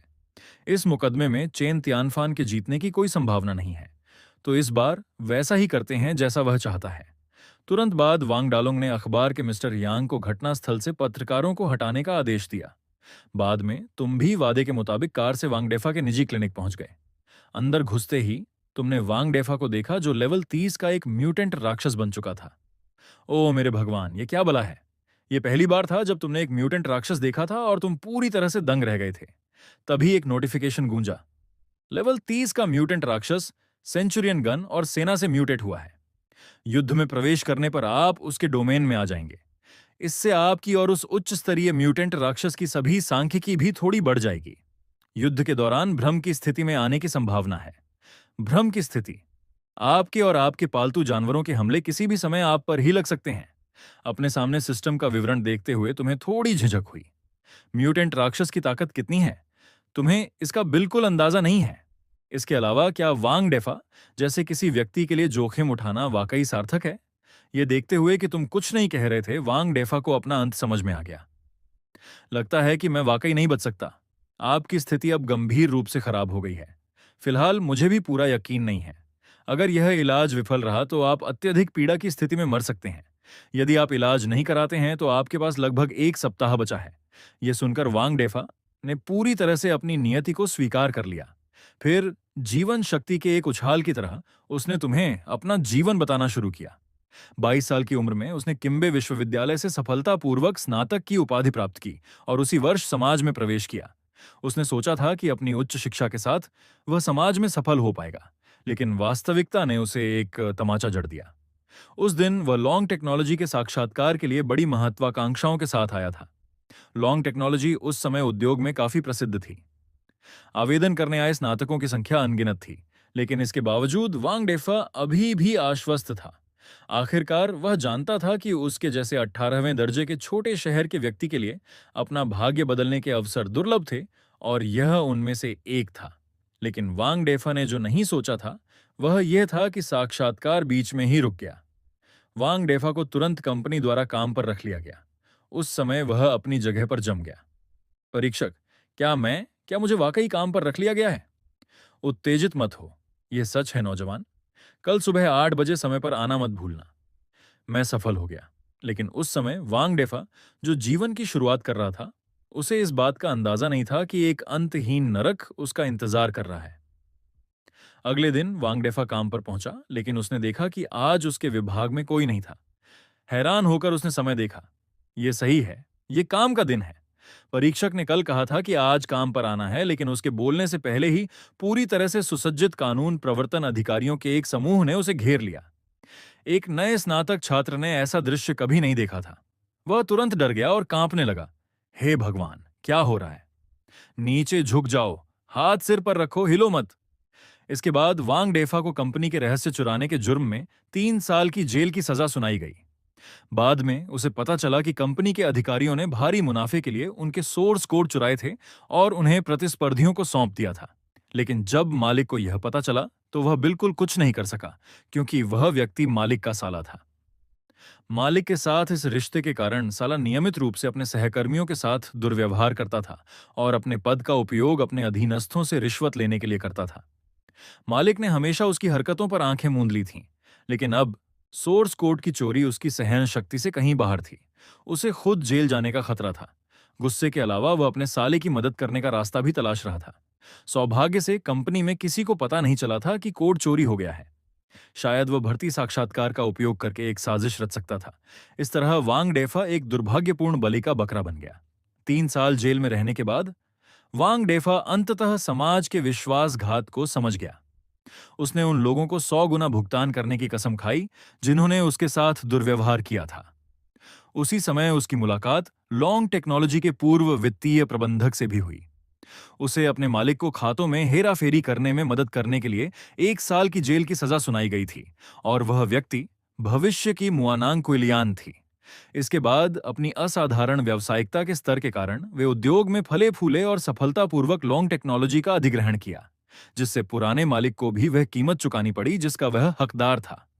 बाद के वर्षों में उनकी कंपनियां बड़ी और बड़ी होती गईं। उनकी मानसिक स्थिति में भी आमूल-चूल परिवर्तन आए। ड्रैगन का शिकारी अंततः खुद एक दुष्ट ड्रैगन बन गया, जो उस समय सच साबित हुआ। एक दुर्घटना के दौरान वांग डेफा ने एक भयानक अपराध किया। सौभाग्य से कुइलियान ने पहले से ही व्यवस्था कर ली थी, जिससे जेल से बचा जा सका। बाद में अपने स्वास्थ्य को ठीक करने के लिए वे वांग डेफा के गृहनगर एनपिंग वापस आ गए। वांग डेफा की व्यावसायिक समझ और कुइलियान की क्रूरता के कारण वे कुछ ही वर्षों में सर्वशक्तिमान स्थानीय डॉन बन गए। उस समय वांग डेफा पहले से ही फूट फूट कर रो रहा था। उसके पास जो कुछ भी है वह उसका हकदार है। मैंने अपने गृहनगर के लोगों के साथ गलत किया है और तुम बस ये सब एक खाली नजर से देख रहे हो। मुझे उम्मीद नहीं थी कि वांग डेफा ने ऐसा अनुभव किया होगा। ये बस एनपिंग काउंटी के निवासियों के लिए दुख की बात है। अचानक वांग डेफा ने एक महत्वपूर्ण निर्णय लिया और धीरे से तुम्हारी ओर मुड़ा। यफ्फान, यह वांग परिवार अकेले मेरे द्वारा स्थापित किया गया था, इसलिए यह सही है कि मैं ही इसे समाप्त करूं। मैं तुम्हें वांग परिवार के अपराधों के सभी सबूत सौंप सकता हूं और मैं तुम्हारे लिए गवाही भी दे सकता हूं, लेकिन मुझे जरूरत है कि तुम एक अनुरोध स्वीकार करो। यह सुनकर तुम स्तब्ध रह गए। मुझे उम्मीद नहीं थी कि उसमें अपने ही रिश्तेदारों को बेनकाब करने की इतनी चेतना होगी। कोई बात नहीं, कहो। जब तक यह कानून की सीमा के भीतर है, मैं तुम्हारी मदद कर सकता हूं। उसने इन वर्षों में अनगिनत गलतियां की हैं। उसने हमेशा चीजों को अच्छी तरह से संभाला है, इसलिए काफी सबूत पीछे छूट गए हैं।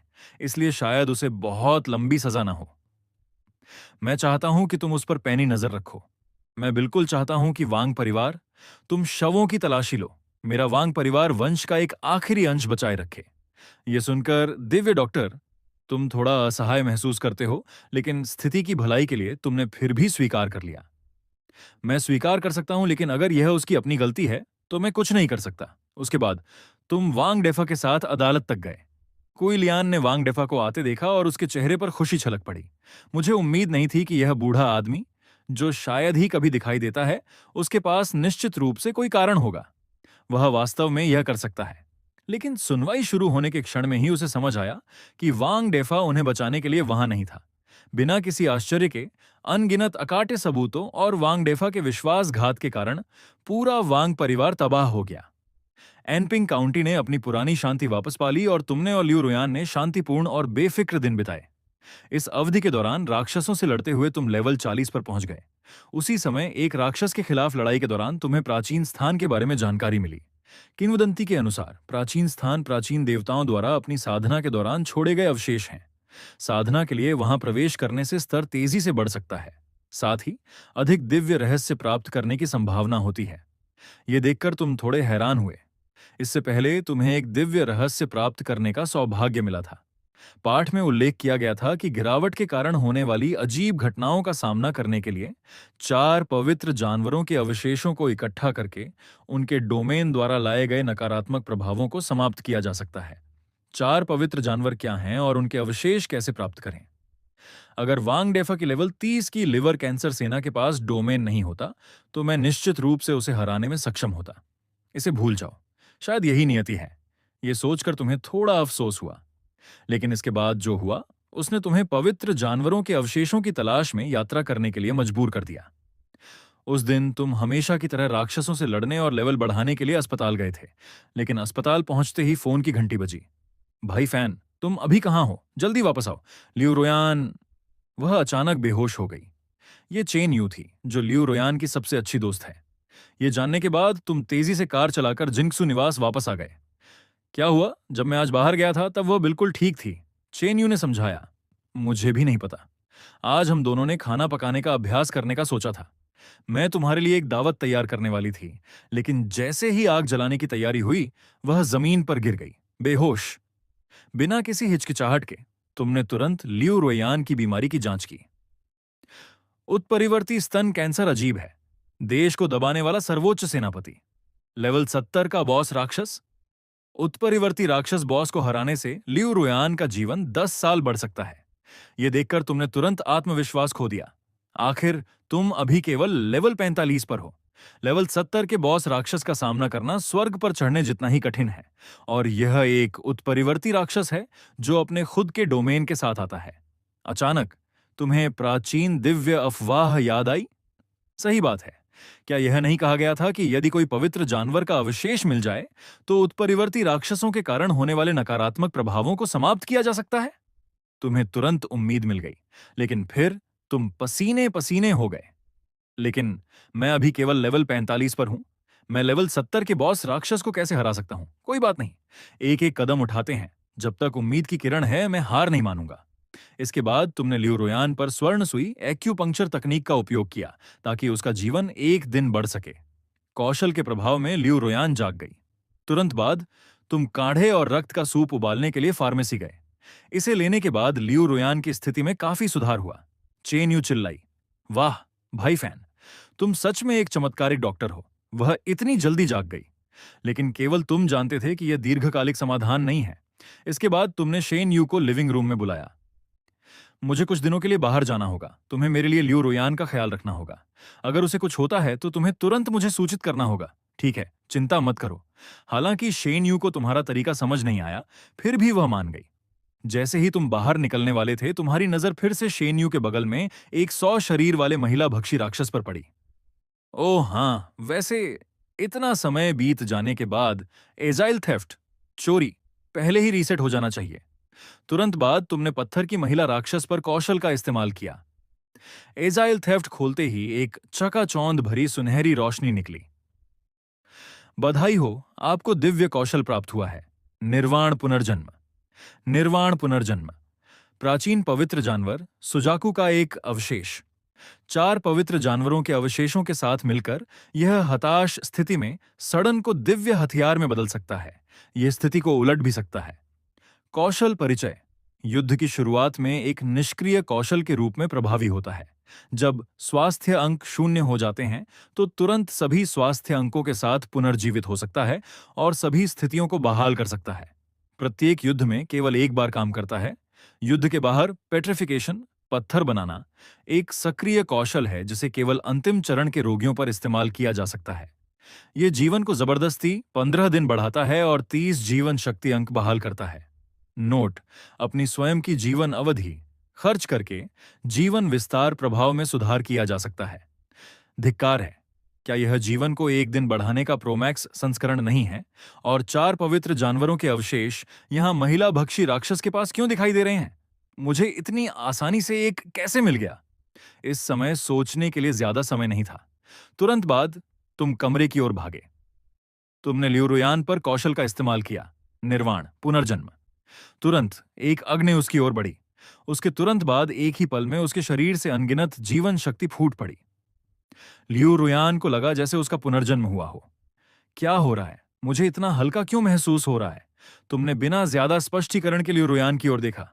प्रिय, मुझे शायद कुछ समय के लिए बाहर जाना होगा। तुम्हें घर पर अपना ख्याल रखना होगा। चेन यू को इस दौरान तुम्हारे साथ रहने दो। अगर तुम्हें अच्छा ना लगे तो तुम्हें उसे बताना होगा। इससे पहले कि लियू रोयान कुछ कहती, तुम कमरे से बाहर निकल गए। आखिरकार अब समय ही जीवन है। 1 सेकंड की और देरी का मतलब खतरे का एक और हिस्सा है। इसके बाद तुम एक निजी क्लिनिक तक गए।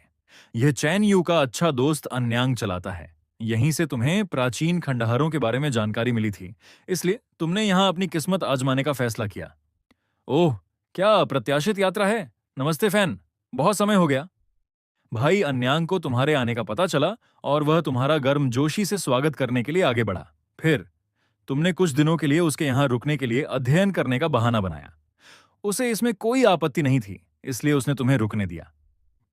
आज मेरे पास बहुत सारे अपॉइंटमेंट हैं, इसलिए मैं काफी व्यस्त रहूंगा। तुम जैसे चाहो वैसे घूमो। अगर तुम्हें किसी चीज की जरूरत हो तो मुझे बुला लेना, अन्यथा जाओ, व्यस्त रहो।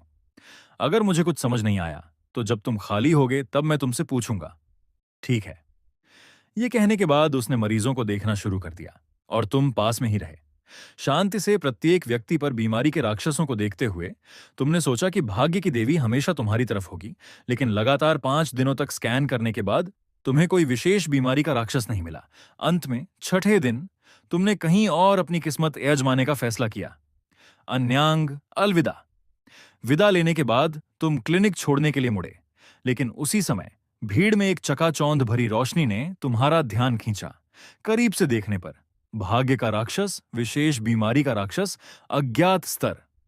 नोट: भाग्य के राक्षस से लड़ने पर एक बड़ा इनाम मिलने की संभावना होती है। बिना किसी आश्चर्य के लड़ाई शुरू करने के बाद भाग्य का राक्षस आसानी से हार गया। 3.8 मिलियन अनुभव अंक प्राप्त करने पर बधाई।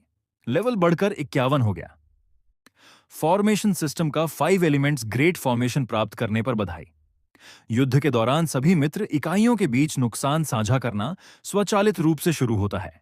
सभी इकाइयों के स्वास्थ्य बहाली प्रभाव को बढ़ाता है। एक दिव्य वस्तु प्राप्त करने पर बधाई। सैक्रेड डोमेन फ्रैगमेंट, गुप्त क्षेत्र का टुकड़ा। 2. 10 सीक्रेट डोमेन फ्रैगमेंट इकट्ठा करने पर पौराणिक गुप्त क्षेत्र खोला जा सकता है। प्राचीन खंडहरों के एक भी टुकड़े का उपयोग करने पर सफल होने की 0.1 संभावना होती है। धिक्कार है, यह भाग्य का राक्षस वाकई कुछ खास है। तुमने आह भरी। अकेले इस गुप्त क्षेत्र के टुकड़े का उपयोग करने की संभावना अविश्वसनीय रूप से कम है।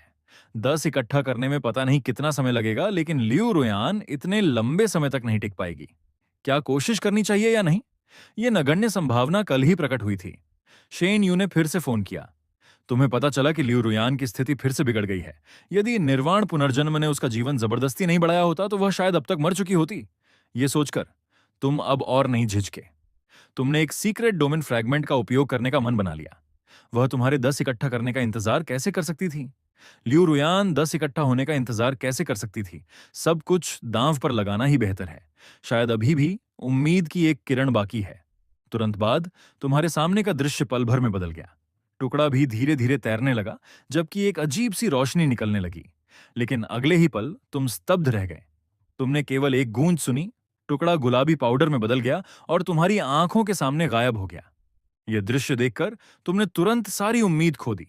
अपने हाथ में बचे आखिरी टुकड़े को देखते हुए तुमने एक महत्वपूर्ण निर्णय लिया।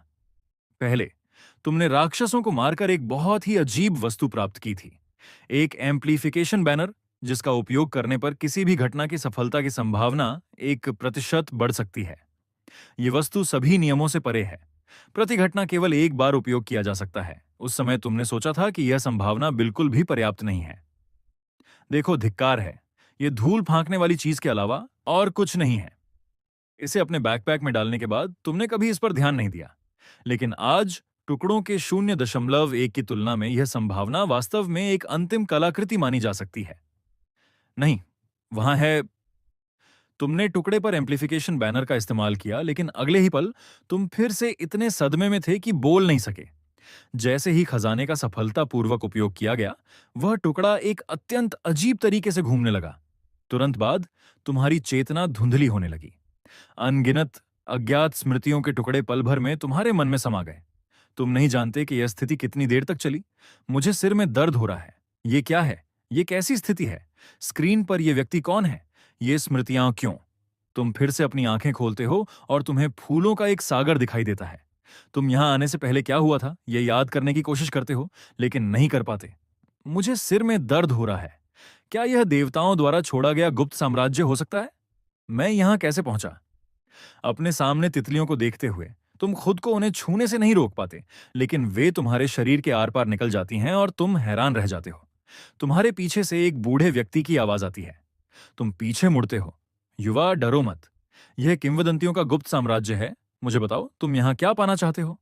सफेद बालों वाला एक बूढ़ा व्यक्ति कुछ ही दूरी पर खड़ा है। थोड़े समय के विचार के बाद तुम बूढ़े व्यक्ति से बात करते हो। मैं अपने प्रिय व्यक्ति को ठीक करने के लिए जल्दी से एक महान शक्ति प्राप्त करना चाहता हूं। बूढ़ा व्यक्ति ये सुनकर आह भरता है। तुम अपने साथ बहुत सारे रहस्य लेकर चलते हो। क्या तुम नहीं जानना चाहते? तुम दूसरों पर बीमारी के राक्षसों को क्यों देख पाते हो? क्या तुम नहीं जानना चाहते? स्मृति का यह खोया हुआ हिस्सा कहां से आया? ये किसका है? बूढ़े व्यक्ति के प्रश्न के सामने तुम वहीं ठिठक गए, है ना? क्योंकि मैं एक समय यात्री हूं। और उन स्मृतियों का क्या जिनके बारे में वो बात कर रहा है? तुम्हें सच में ऐसा लग रहा है कि तुमने कुछ महत्वपूर्ण खो दिया है। आप वास्तव में कौन हैं? आप मुझे इतनी अच्छी तरह से कैसे जानते हैं? यह सुनकर बूढ़ा व्यक्ति फिर से आह भरता है। ऐसा लगता है कि तुम्हें वास्तव में कुछ भी याद नहीं है। कोई बात नहीं, मैं तुम्हें एक बेजोड़ शक्ति दे सकता हूं, लेकिन मुझे यह सुनिश्चित करना होगा कि तुम इसे नियंत्रित कर सको। इसलिए तुम्हें उन 3 परीक्षाओं को पास करना होगा जो मैंने तुम्हारे लिए तैयार की है। इसके तुरंत बाद तुम्हारे सामने 3 कार्ड दिखाई देने लगते हैं। बूढ़े व्यक्ति की बातों पर तुम्हें आधा विश्वास और आधा संदेह है, लेकिन फिलहाल तुम्हारे पास वास्तव में कोई दूसरा रास्ता नहीं है। तुरंत बाद तुम अपनी सोच का उपयोग करते हो और फिर बीच वाला कार्ड गायब हो जाता है। ओह, वैसे मैं तुम्हें बताना भूल गया, परीक्षा में तुम्हारी सभी क्षमताएं निष्क्रिय हो जाएंगी। शुभकामनाएं। जैसे ही बूढ़े के शब्द फीके पड़े, तुम्हारे सामने का दृश्य बदलने लगा। मैं कहाँ हूं? ये छोटी सी कुटिया क्या परीक्षा दे सकती है? इससे पहले कि तुम संभल पाते, सुअर का मुखौटा पहने एक आदमी पास आया। नमस्ते चुनौती देने वाले, मेरी परीक्षा में आपका स्वागत है। जैसा कि आप देख सकते हैं, ये कमरा बहुत बड़ा नहीं है। इसमें कोई छिपा हुआ स्थान नहीं है। फिर मुखौटे वाले आदमी ने अपनी उंगलियां चटकाईं। तुम दोनों को दरवाजे के बाहर टेलीपोर्ट कर दिया गया। एक क्षण में मैं इसके अंदर यह राक्षसी गोली रखूंगा। सफल होने के लिए इसे 15 मिनट के भीतर ढूंढें। धोखाधड़ी से बचने के लिए मैं पूरी प्रक्रिया के दौरान आपके हर कदम पर नजर रखूंगा। क्या आप तैयार हैं? यह सुनकर तुम्हें हल्की बेचैनी महसूस हुई। कुछ अजीब लग रहा था, लेकिन तुम ठीक ठीक नहीं कह पा रहे थे कि क्या गलत है। संक्षिप्त विचार के बाद तुमने एक साहसी परिकल्पना की। क्या यह वाकई इतना सरल होगा? कोई बात नहीं, सावधान रहना ही बेहतर है। मैं तैयार हूं। जैसे ही शब्द फीके पड़े, मुखौटा पहने आदमी अंदर दिखाई दिया। राक्षसी गोली रख दी गई है, अंदर आओ। जैसे ही मुखौटा पहने आदमी ने अपना हाथ उठाया, तुम्हें भी अंदर टेलीपोर्ट कर दिया गया। टाइमर शुरू होता है। शुरुआत में तुम्हारा ध्यान पास की अलमारियों पर केंद्रित था, लेकिन जैसे जैसे समय बीतता गया, मिनट दर मिनट तुम्हें राक्षसी गोली की छाया भी नहीं दिखी। उस समय तुम्हें अपनी साहसी परिकल्पना याद आई। ऐसा लगता है कि यही एकमात्र विकल्प है। राक्षसी गोली तुम्हारे पास छिपी है। यह सुनकर दूसरा व्यक्ति पहले तो हैरान हुआ, फिर शांत हो गया। महान चुने हुए व्यक्ति की उपाधि के योग्य। मेरी परीक्षा को सुलझाना एक खेल खेलने जैसा है। बधाई हो, आपने मेरी परीक्षा पास कर ली है। ये कहते हुए उसने एक आत्मा को बुलाया जो धीरे से तुम्हारी ओर उड़कर आई। ये पहेली का एक बौना है। यह आने वाली परीक्षाओं में आपकी मदद करेगा। जैसे ही उसने बोलना खत्म किया, वह तुम्हारी आंखों के सामने से ओझल हो गया। अपने पास मौजूद बौने को देखकर तुम पूरी तरह खोए हुए हो। चुने हुए व्यक्ति से उसका क्या मतलब था? ऐसा लगता है जैसे हर कोई मेरी पहचान जानता है। मैं ही अकेला हूं जिसे कुछ नहीं पता। इससे पहले कि तुम बहुत ज्यादा सोच पाते, तुम 1 सेकंड के भीतर गुप्त साम्राज्य में वापस टेलीपोर्ट हो जाते हो। मुझे नहीं लगा था कि मैं पहला स्तर इतनी जल्दी पार कर लूंगा। पहली परीक्षा। ऐसा लगता है कि तुम मेरी सोच से कहीं अधिक मजबूत हो। निश्चित रूप से, बिना किसी हिचकिचाहट के। तुम जल्दी से अगला कार्ड चुनते हो। दृश्य तुरंत एक खाली स्थान में बदल जाता है। बीच में एक शतरंज की बिसात तैर रही है और उसके सामने सुनहरे मुखौटे वाला एक व्यक्ति खड़ा है। मेरी परीक्षा में स्वागत है, चुनौती देने वाले। मेरे खेल के नियम सरल हैं। 50 काले मोहरे और 50 सफेद मोहरे। खेल शुरू होता है। आपको सभी मोहरों को कटोरों में रखना होगा। उन्हें कैसे बांटना है, यह आप पर निर्भर है। एक बार वितरण पूरा हो जाने के बाद मैं आपको थोड़ी देर के लिए अंधा कर दूंगा। उसी समय आपको पहले एक कटोरा चुनना होगा और फिर उस कटोरे से एक काला मोहरा चुनना होगा। यदि आप सफलतापूर्वक एक काला मोहरा चुनते हैं तो आप जीत जाएंगे। ये सुनकर तुम्हें एहसास होता है कि यह भाग्य का कोई साधारण खेल नहीं है। संक्षिप्त विचार के बाद मैं तैयार हूं, इसे शुरू होने दें। जैसे ही बोलना खत्म हुआ, शुरू करें। तुमने सभी सफेद मोहरे और 49 काले मोहरे डाल दिए, सब एक ही कटोरे में। रुको, तुमने धोखा दिया है। तुम्हें मोहरों को 2 कटोरों में बांटना चाहिए। जल्दबाजी ना करें, मैंने अभी तक काम पूरा नहीं किया है। इससे पहले कि मुखौटा पहने व्यक्ति अपनी बात पूरी कर पाता, तुमने उसे बीच में ही रोक दिया। फिर तुमने आखिरी काला मोहरा उठाया और उसे दूसरे कटोरे में डाल दिया। लो, इस वितरण का एक फायदा है। एक बार जब आप केवल एक काले मोहरे वाले कटोरे को चुनते हैं तो आप सीधे जीत जाएंगे। भले ही आप दूसरा कटोरा न चुनें, इसमें लगभग आधी संभावना है कि वहां एक काला मोहरा होगा। यह देखकर मुखौटा पहने व्यक्ति थोड़ा हैरान होता है। चुने हुए व्यक्ति होने के योग्य आप वास्तव में दूसरों से अलग हैं। दिलचस्प। अगले ही क्षण मुखौटा पहने व्यक्ति अपना हाथ उठाता है। अचानक काले कोहरे का एक बादल तुम्हें घेर लेता है, जिससे तुम्हारी दृष्टि पूरी तरह चली जाती है। फिर मुखौटा पहने व्यक्ति कटोरों को हिलाना शुरू करता है। कुछ समय बाद मुखौटा पहने व्यक्ति ने हिलाना बंद कर दिया। यहां आपके सामने 2 कटोरे हैं। आप कौन सा कटोरा चुनना चाहते हैं, आपके बाईं ओर वाला या आपके दाईं ओर वाला? तुम थोड़ा हिचकिचाते हो, इसलिए बाईं ओर वाला चुनते हो। हालांकि आपके पास कुछ ताकत है, ऐसा लगता है कि आपकी किस्मत बहुत अच्छी नहीं है।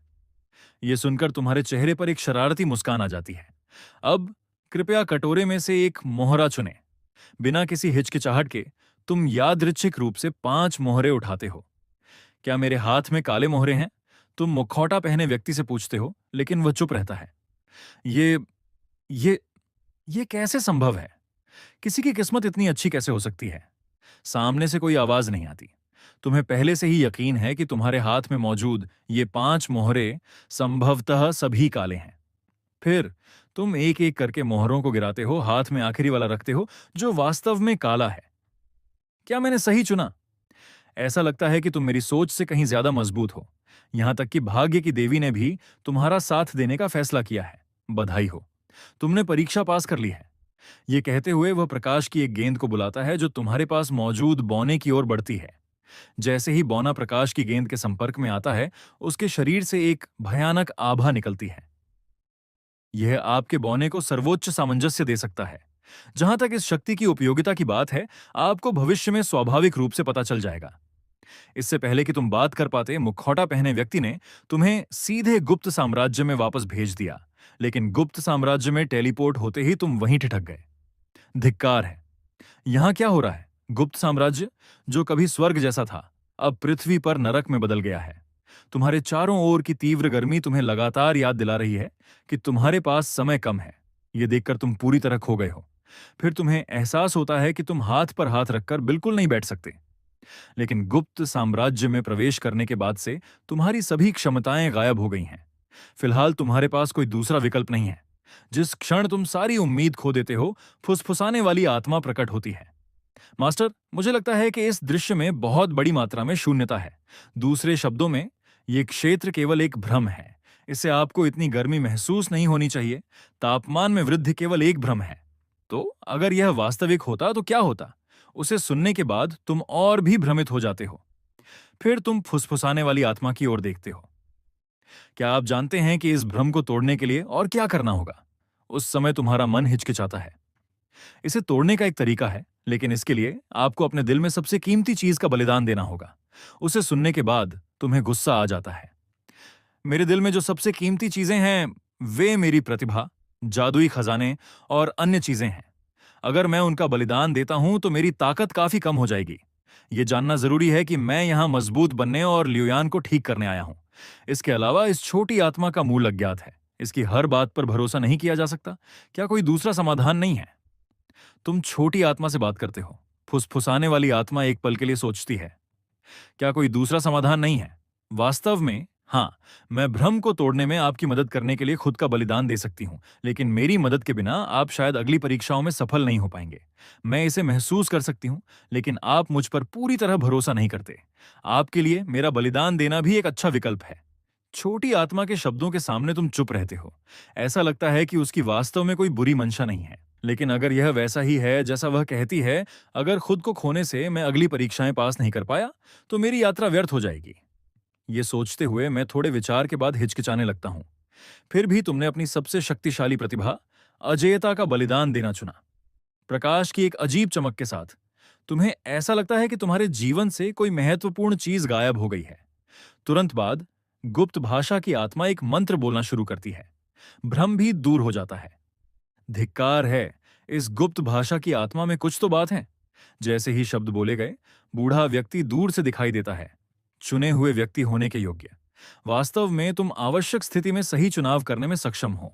चिंता मत करो। एक बार जब यह अंतिम परीक्षा पूरी हो जाएगी, तो सभी रहस्य स्वाभाविक रूप से सुलझ जाएंगे। तो चलिए जल्दी शुरू करते हैं। यह सुनकर तुमने बूढ़े व्यक्ति को जल्दी करने के लिए कहा। आखिरकार अब खोया हुआ हर सेकंड लियुआन को और अधिक खतरे में डाल रहा है। चिंता मत करो, यहां का समय बाहर की तुलना में स्थिर है। युवा, तुम चाहे कितनी भी देर यहां रहो, बाहर का वातावरण वैसा ही रहेगा जैसा तुम्हारे आने के समय था। तो यह अंतिम परीक्षा क्या है? यह सुनकर तुमने राहत की सांस ली। बूढ़ा व्यक्ति यह सुनकर धीरे धीरे तुम्हारी ओर मुड़ा और बोला, यह अंतिम परीक्षा वह है जिसे मैंने तुम्हारे लिए सावधानीपूर्वक तैयार किया है, और मैं इसका रक्षक हूं। ये कहते हुए बूढ़े ने अपना बड़ा हाथ लहराया और तुम्हारे सामने शून्य से एक मेज प्रकट हो गई। परीक्षा के नियम बहुत सरल हैं। हम दोनों के पास एक एक रेसिंग कार होगी। यहाँ 8 पुर्जों के कार्ड हैं। जिसकी तुम्हें उम्मीद नहीं थी वह यह था कि बूढ़े व्यक्ति ने एक सीट चुनी। ये देखकर तुम दूसरे के इरादों के बारे में गंभीरता से सोचने लगे। ये बूढ़ा व्यक्ति चतुर है। अगर यह केवल दौड़ का खेल होता तो उसने लगातार ऐसे सामान नहीं चुने होते जिनका गति से कोई लेना देना नहीं है। इसमें कोई ना कोई रहस्य छिपा होना चाहिए। फिर तुम्हारे मन में एक साहसी विचार आया। अंतिम नियम स्पष्ट रूप से बताता है कि जब तक मैं बिना किसी बाधा के जीवित रहता हूं और फिनिश लाइन तक पहुंचता हूं, भले ही यह पता न चले कि कौन जीतता है, यह उत्तरजीविता निश्चित रूप से इतनी सरल नहीं है। प्रतिद्वंद्वी ने लगातार ऐसे पुर्जे लिए जिनका गति से कोई लेना देना नहीं है। उसका असली लक्ष्य केवल अपनी रेसिंग कार को बाद में अंदरूनी लेन पर रखने में सक्षम होना है, और दौड़ पूरी करने के लिए मुझे मुड़ना होगा। जैसे ही मैं मुड़ूंगा, प्रतिद्वंद्वी बलपूर्वक गति बढ़ाने के इस अवसर का लाभ उठाकर मुझे उड़ा सकता है, कुचल सकता है और बाहर कर सकता है। अगर वास्तव में ऐसा है तो यह बहुत भयानक है। ये देखते हुए कि तुम कार्ड चुनने में देरी कर रहे हो, बूढ़ा व्यक्ति खुद को तुम्हें याद दिलाने से नहीं रोक सका। क्या बात है, युवा के पास एकमात्र ब्रेक का पुर्जा है। सबसे बड़ा फायदा तुम्हारी तरफ है। अभी भी क्यों हिचकिचा रहे हो? यह सुनकर तुम्हें प्रतिद्वंद्वी के लक्ष्य के बारे में और भी यकीन हो गया। अब केवल विंडशील्ड और एक अन्य स्टीयरिंग व्हील बचा है। बिना किसी हिचकिचाहट के तुम सीधे स्टीयरिंग व्हील चुनते हो। तुम केवल ऐसे पुर्जे चुनते हो जिनका गति से कोई लेना देना नहीं है, और सबसे महत्वपूर्ण स्टीयरिंग व्हील मेरे हाथ में है। मैं वास्तव में नहीं देख पा रहा हूं कि तुम कैसे जीत सकते हो। यह सुनकर बूढ़े ने अपनी सुरक्षा पूरी तरह से कम कर दी। युवा, यह इतना निश्चित नहीं है। यह बूढ़ा व्यक्ति संसाधनों से भरपूर है। दूसरे के आत्मविश्वासी रूप को देखकर तुम जानते हो कि जीत लगभग तुम्हारी है। एक बार चयन पूरा हो जाने के बाद तुम दोनों ने अपनी योजना के अनुसार रेसिंग कार में बदलाव करना शुरू कर दिया। बूढ़े ने अंदरूनी लेन चुनी। उलटी गिनती समाप्त होने के साथ तुम दोनों ने आधिकारिक तौर पर दौड़ शुरू कर दी। अब बिना अपना लक्ष्य बताए सामान्य रूप से गाड़ी चलाना ही दौड़ को बिना किसी समस्या के जीतने के लिए पर्याप्त है। कुछ ही समय बाद तुम दोनों पहले मोड़ पर पहुंच गए। बूढ़े व्यक्ति ने देखा कि समय आ गया है और उसने पूरी रफ्तार से एक्सीलेटर दबाना शुरू कर दिया। तुम जानते हो कि दूसरे के पास न तो स्टीयरिंग व्हील है और न ही ब्रेक। उसे एहसास हुआ कि यह त्वरण इस स्थिति से बाहर निकलने का उसका तरीका था। वह मोड़ पर अपनी गति का उपयोग बारिश को नष्ट करने के लिए करना चाहता था। बिना किसी हिचकिचाहट के तुमने धीमे होने और बूढ़े की रेसिंग कार से बचने के लिए आपातकालीन ब्रेक लगाए। क्योंकि कोई ब्रेक नहीं था, इसलिए धीमा होना असंभव था, और कोई स्टीयरिंग व्हील भी नहीं था, इसलिए मुड़ना असंभव था। वह सीधे ट्रैक से बाहर निकल गया और खाई में गिर गया। अंत में तुमने बिना किसी बाधा के दौड़ पूरी की। धिक्कार है, ये बाल बाल बचा। मैं लगभग मर ही गया था। जैसे ही उसने बोलना खत्म किया, बूढ़ा तुम्हारे सामने प्रकट हुआ। युवा, तुम प्रतिभाशाली हो। मुझे नहीं लगा था कि तुम मेरे लक्ष्य को इतने लंबे समय से समझ गए थे और तुम इतनी अच्छी तरह छिप सकते थे। यह स्वाभाविक है। अब क्या आप मुझे अपने बारे में वह सब कुछ बता सकते हैं जो जानने लायक है? ओह, वैसे, और वह अतुलनीय शक्ति आप मुझे कब देंगे?